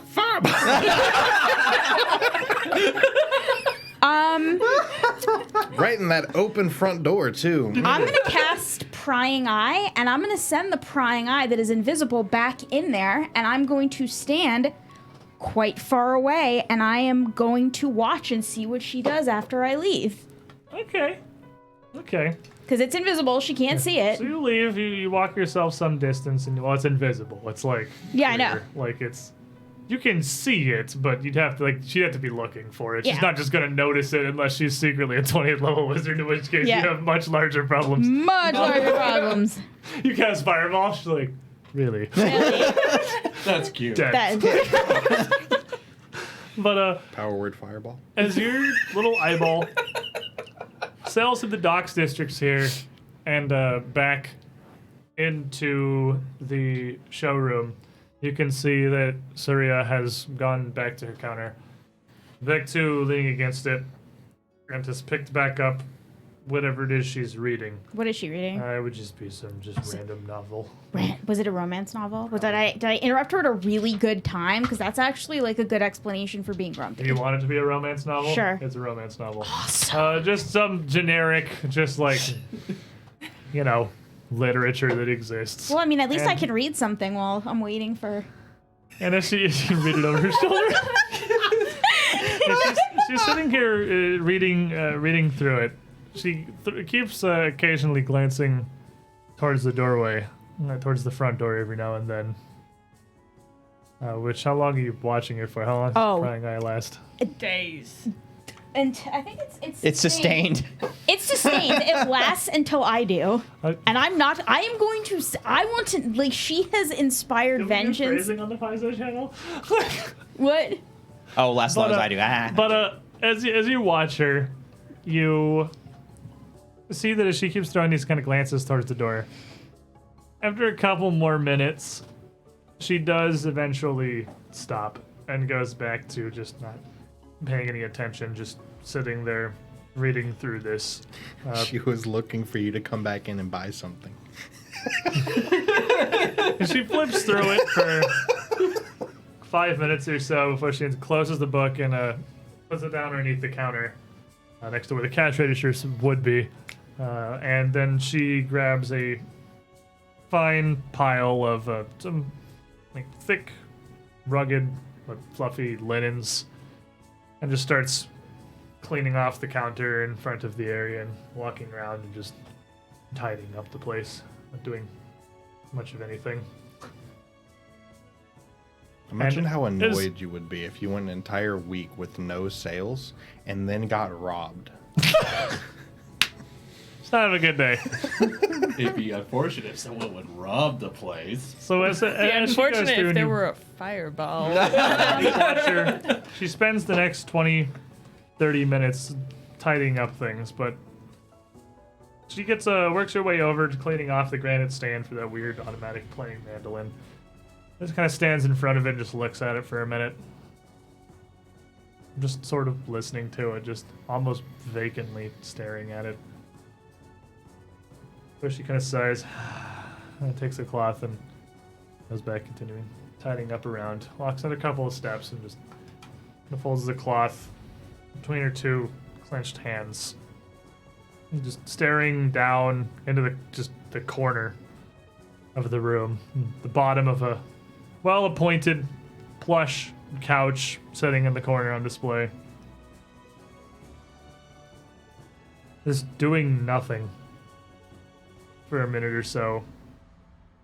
She kind of squeezes her eyes closed, takes a deep breath, and just continues tidying up. We all know that look. I'm gonna send the eye. Trishik kind of described where he was. I'm gonna see if I can see what he saw. I'm gonna send the It eye. doesn't say there's any way, like there's no way back there. It's not doors, so there's no like openings that the eye It's not like a portal. could go through. Okay. It's like Yeah, it's basically they're- a flying glass eyeball, pretty much. Okay. So My it's just like- description would give you the main room, the windows above the main room, the Okay. thin hallway, and the big iron doors to the warehouse, and that small room that I didn't open. Okay. But you obviously wouldn't doors see even everywhere. flying it around Sunset Imports. You wouldn't see any way to get it into anything but the showroom. Nothing else is open. Okay. And she doesn't do anything else but just clean. Well, she ends up cleaning for a good, in total, 45 minutes or so, just working way around, making sure everything is as spotless as it can be before she folds the cloth back up and just sets it back underneath the counter and picks her book back up and just goes back to reading. Interesting. You can watch her for a full hour to do absolutely nothing and just kind of stand there.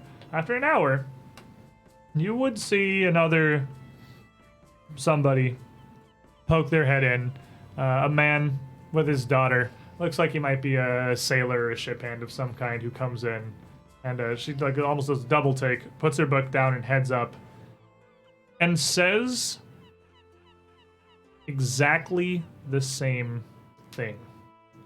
Pardon me, sir. You lost. I'm Lady c3e8 Madrad, as the owner of this establishment, and I assure you there is little here of interest to anyone of your, looks him up and down, pedigree. And with a kind of sour look on his face, the guy just turns his daughter around and leaves. She kind of sighs and heads back to the counter and just continues reading her book. But she says word for word Yeah. It's, exactly the same thing. It's she said to you. scripted. She doesn't want anyone in here. Okay. That's pretty much what I needed to know.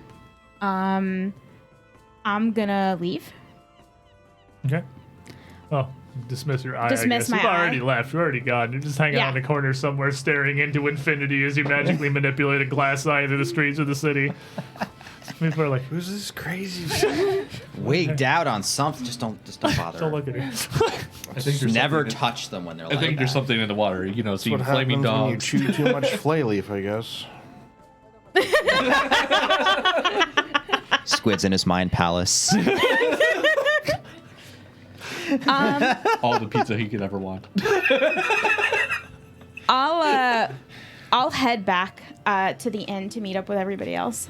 And so after a few hours around town, playing in the war cage, having a good time, getting some scrolls of banishment, identifying a night hag's heartstone, spying, the group of you, early in the afternoon, would reconvene not far from the Hulubalus Inn, and possibly even inside the commons area, because it's luncheon time, I'm so Lunch ready for o'clock. lunch. where everybody could. I mean, you guys just kind of had fun. You two have news to share with the party, perhaps. Are you telling them about this? I mean, Trishik was there. It's like Trishik knows. It's not like it's a personal, close secret. It's not really. No, I mean, I'm not Trishik gonna was say totally anything. there. But yeah, no, Trishik is fairly circumspect. You know the symbol on my armor. That's true. She probably does recognize it. Y'all want some Norgorber? I suppose I'd discuss it. Yeah, Roshin will discuss it. She's not going to go and keep this. Yeah, she'll bring it up. I guess we're all around a table. Yeah. Much like this table. Much like this table. I was able to find out some things. First off, the scrolls of banishment. We've got them. I'll go ahead and see perhaps if we can get that demon out of here without nearly as much trouble as the last time. We had a lot of trouble last time. I can imagine as much. Put up quite a fight. Secondly, about this. Apparently, this is what's called the heartstone of a night hag. It's a. While you're talking, I'm gonna get my scale out and put it on there, see if it's changed some It's more. gone down to probably about like 500 now. Like since in a couple hours that have passed, it's sunk about 75 or so gold. This particular thing, it's a heartstone of a night hag. Almost holds their soul. In fact, it's a big thing to give up. A night hag wouldn't have done it unless there's some ulterior motive. But in particular, it seems as though there's something else about it. Even the clerics of Desna weren't able to figure it out exactly. Marshall kind of nudges and goes, Mayor, Please go ahead. What do your dwarven senses tell you? Tell me, answer me a couple questions first. If I remember you telling me about changelings, they're basically the baby form of a hag before they become a hag, correct? It is one possible eventual fate that might await me. Well, Marshall? if I recall, no, hear me out. Marshall, do you have a death wish? I'm just curious. takes another sip of his beer. Whiskey, please. No, seriously, hear me out. And you just found this in your bedroom last night. I suspect it was left for me by that night hag that we went and kicked in her coven. Well, if this is something important, like, say, for example, me wine from my dad's cellar, or, my axe, this could be might be a thing with your legacy. Like someone's trying to pass something on to you. Indeed, yes. That's the thought that crossed my mind. That's my theory. I'm not trying to insult you, lass, but I'm just saying. It Makes sense. It has entered my mind actually. Well, not that I was looking at a different theory, but why was the number? Why does the number keep changing on the scale? The power. It's a temporary thing. It'll go away soon. So we should. All right. From the The thought Desna, crossed my mind. We're going to the store! from the clerics of Desna, they said Start talking faster though. If you're that longer stone is away from Hig, the less power it drains. And the hags can make a new one later. well, It's a connection, perhaps. As Marcia says, it might be something that I could learn from it. But Why is would this where- somebody who doesn't like you give you power that doesn't have something in it to try to one-up you? again, my concern. Exactly. In fact, the omens don't bode well for me carrying this. I say I dispel it and we smash it. Oh, dispel it. You think you can dispel the power of a night hag? It's possible. I'd be interested to see if you could manage it. Well, that's a.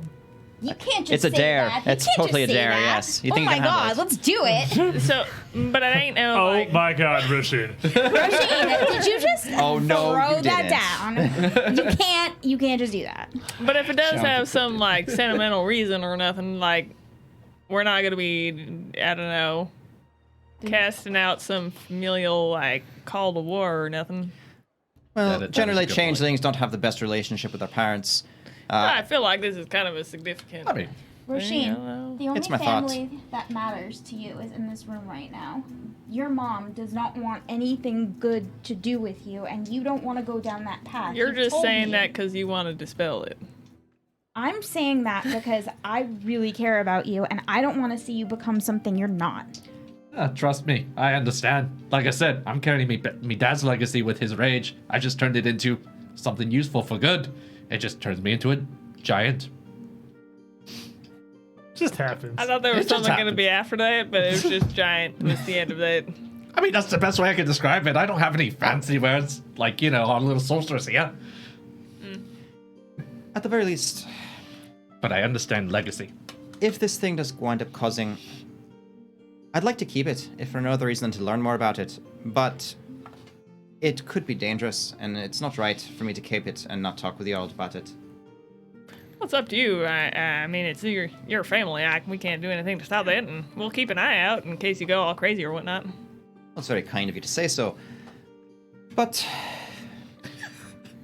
He'll chirp you with his whip if you start losing your mind. Don't worry. I've got my whip out. Yeah, I've got my whip out. You know, it's had good luck I'm every free! once in a while. Oh, speaking of which, I set my AL down and I start funneling my bag. I almost forgot. Since we're all finally back together, I start pulling out a little sack and I just roll it out, and you see these 5 beautifully crafted leather-handled knives. Granted, it's leather made from the fire drake. Drake hide, right? Yeah, the drake hide. I did a little special project for us, and I start handing them out. Actually, these are beautiful. I had them handcrafted by one of the local smiths, and the signet on there is the dwarven rune for family. Oh, Since you guys are basically my new family now, I figured a little something to partake. they're beautiful. Marshall, these you. are beautiful. Thank you. I may be a heathen, but you know, I got a little bit of a heart. Not as big as that stone, but it's a heart. Are clan daggers special in any way, like design-wise? Yes, they not only is the rune, but it's the way I described the blade, how he should make it. Even like the blacksmith was like, okay, that's different, but you're a dwarf. I'll take your word seriously. So it has like a unique shape and sheen to it. And like, it's one of those things like, oh, you could like, you know, smash it on a rock and it'll just stay sharp for like almost ever. They're like they're much wider bladed Yes. than a traditional dagger.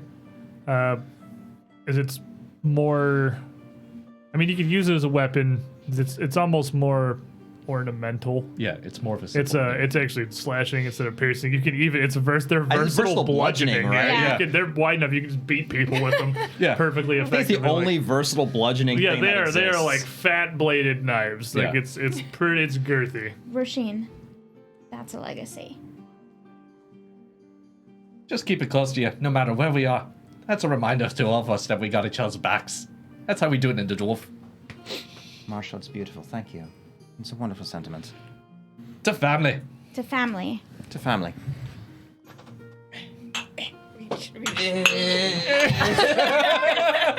You did it, guys. You actually did the thing. You're the best. So can I And then we please got blow these it up glass now? mugs for a reason. Gonna blow up the rock now. But at the very interest, I'm actually very interested to see if you can. Give it a shot. Let's see what happens. I am going to step away.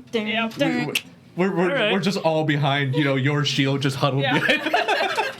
What's a level of dispel magic you use? Oh, maximum. 5th level. Yes. Oh god. Big boy magic. You know, it occurs to me, you might not spend all the magic right before we start kicking in the door someplace. This is honor. Proceed.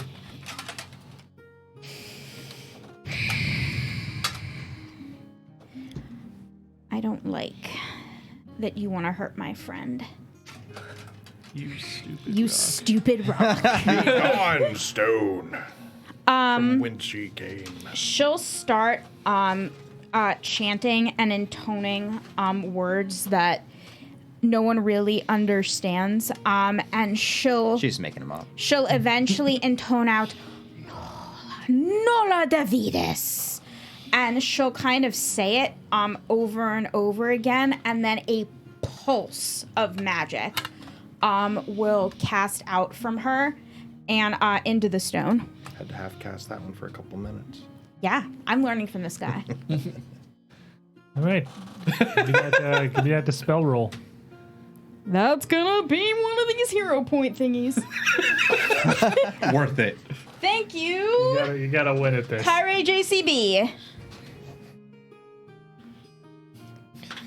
Again, Winning. all the three of us huddled behind Buddy's shield. Did you see the nat 20? I don't see it. It's behind the corner. I have a GM screen. Oh, I do Oh, see that it. is in fact a 20. It is a 20. The nat 20 of with- Kyrie JCB. Do you know every time I've spent a Kyrie JCB hero point, I've rolled a nat 20? Definitely come up before. Yeah, that is Kyrie actually JCB is like, broken points. it's broken. So, as you pull the magic out of this, what very minor, like it's not visibly glowing. It's just if you put it in a place that's dark, it's maybe a little easier to see. It's almost glow in the dark more than it is actually glowing. But the color of the stone kind of fades a bit from being a dark red to a lighter, almost pinkish tint through as the magic hits it. It becomes more clear, less opaque, more like you could. I mean, it's rugged and difficult, but you could see the table through it as the spell completes. It seems like it has certainly changed. Well, I think it looks a bit more like what the heartstones normally look like. Put it back on the scale. And you put it back on the scale. The needle drops down to about 200. Guy. I thought Buddy didn't care about money. Well, That's because he didn't have any. I live a nice, simple life, and I don't need no coin. Gets coin. You know what? This is actually pretty cool. What if we, got a lot more of this real fast? Well, to be fair, Recast detect magic on it. It would Got not. stronger. It would not register as magical anyway. It's still a big unnatural gemstone. It's a completely mundane. It is kind of a gem. It's unnatural. It's more like a hunk of colored glass, though. It does still maintain like it's much harder. It is a stone. So I mean, an actual like ruby of this size would be worth thousands of gold pieces at least. But it's still, just for its size and uniqueness, it still retains some value. But it's a fancy hunk of stained glass. Whatever it is now, it's gone. And I've learned plenty about that myself then. Well, hold on to this then. That was interesting. That was interesting. as I'm crouching from around Buddy's shield, did you blow up yet? Doesn't look like they Behind believe. Buddy, peeking. Ladies don't blow up, we implode. Exact representation. Okay. I feel better now. I'm glad you feel better. And, that was good. I learned a bit about it myself. Still worth something. It was a good lesson learned by Buford. Buford, I'll buy you. You can finish my whiskey if you'd like. The There you soul go. is leaving his body. I didn't even know how to read those numbers. They were so big. It was more than 10. Oh. I take it you've handled the finances up until this point. I don't have any of the money. Don't worry. What do you think? I don't even have a purse for people to steal. Look, it's not that I don't. I trust Trushik. And if he wanted to handle the money, I would totally let him. But He's a real good guy, you know. Actually, after this guy's done more. Dalrin was the one who handled the money, so it kind of just passed to me. Buddy can't add. I can sometimes. I am good at acquiring funds. I am not the one who keeps track of them. I had the employee for it. In this case, I am employee who get money and boss keep the funding. Can I be really honest? Severin's actually the financial genius of the two of us. So perhaps we are True I run feel by like blood. our finances need a better home. You might be right. Well, with that learned. So you prepared for our sojourn this evening? Yeah, I'm ready to go. All right. I haven't broken Well. any laws in at least a couple of days. I don't feel like that's So true do at all. you haven't yet shared your experience. Oh with yeah, the, that's right. Oh. with the, because with Yeah. Heartstone happened. So I want to call her Selena Guile. I don't know why. What is that her actual name? Saria Madrad. Thank you. Saria probably, but I can't read. I found Saria Not Madrad.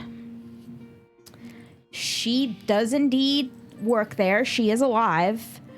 But she was acting most peculiarly. She turned away both me and another customer, and she used the exact same words.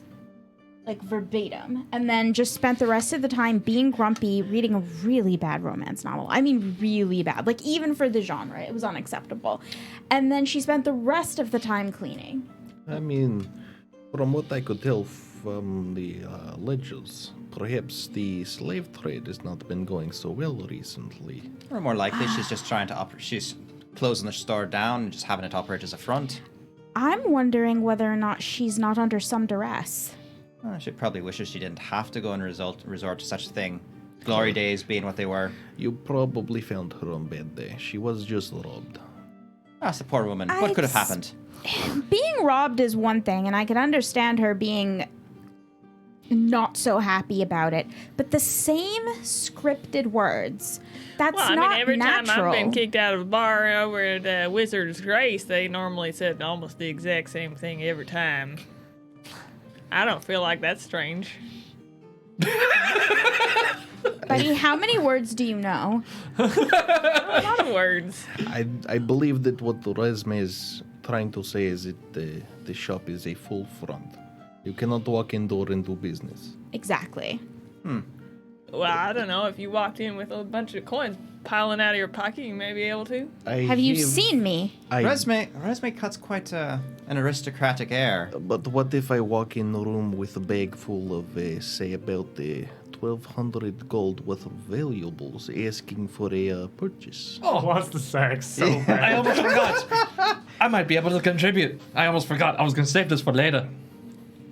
I pulled out a very well-wrapped package and I handed it to Shushik. Made this for you. That way you can flaunt your stuff and maybe get away with fooling the people about being you fancy richy folk.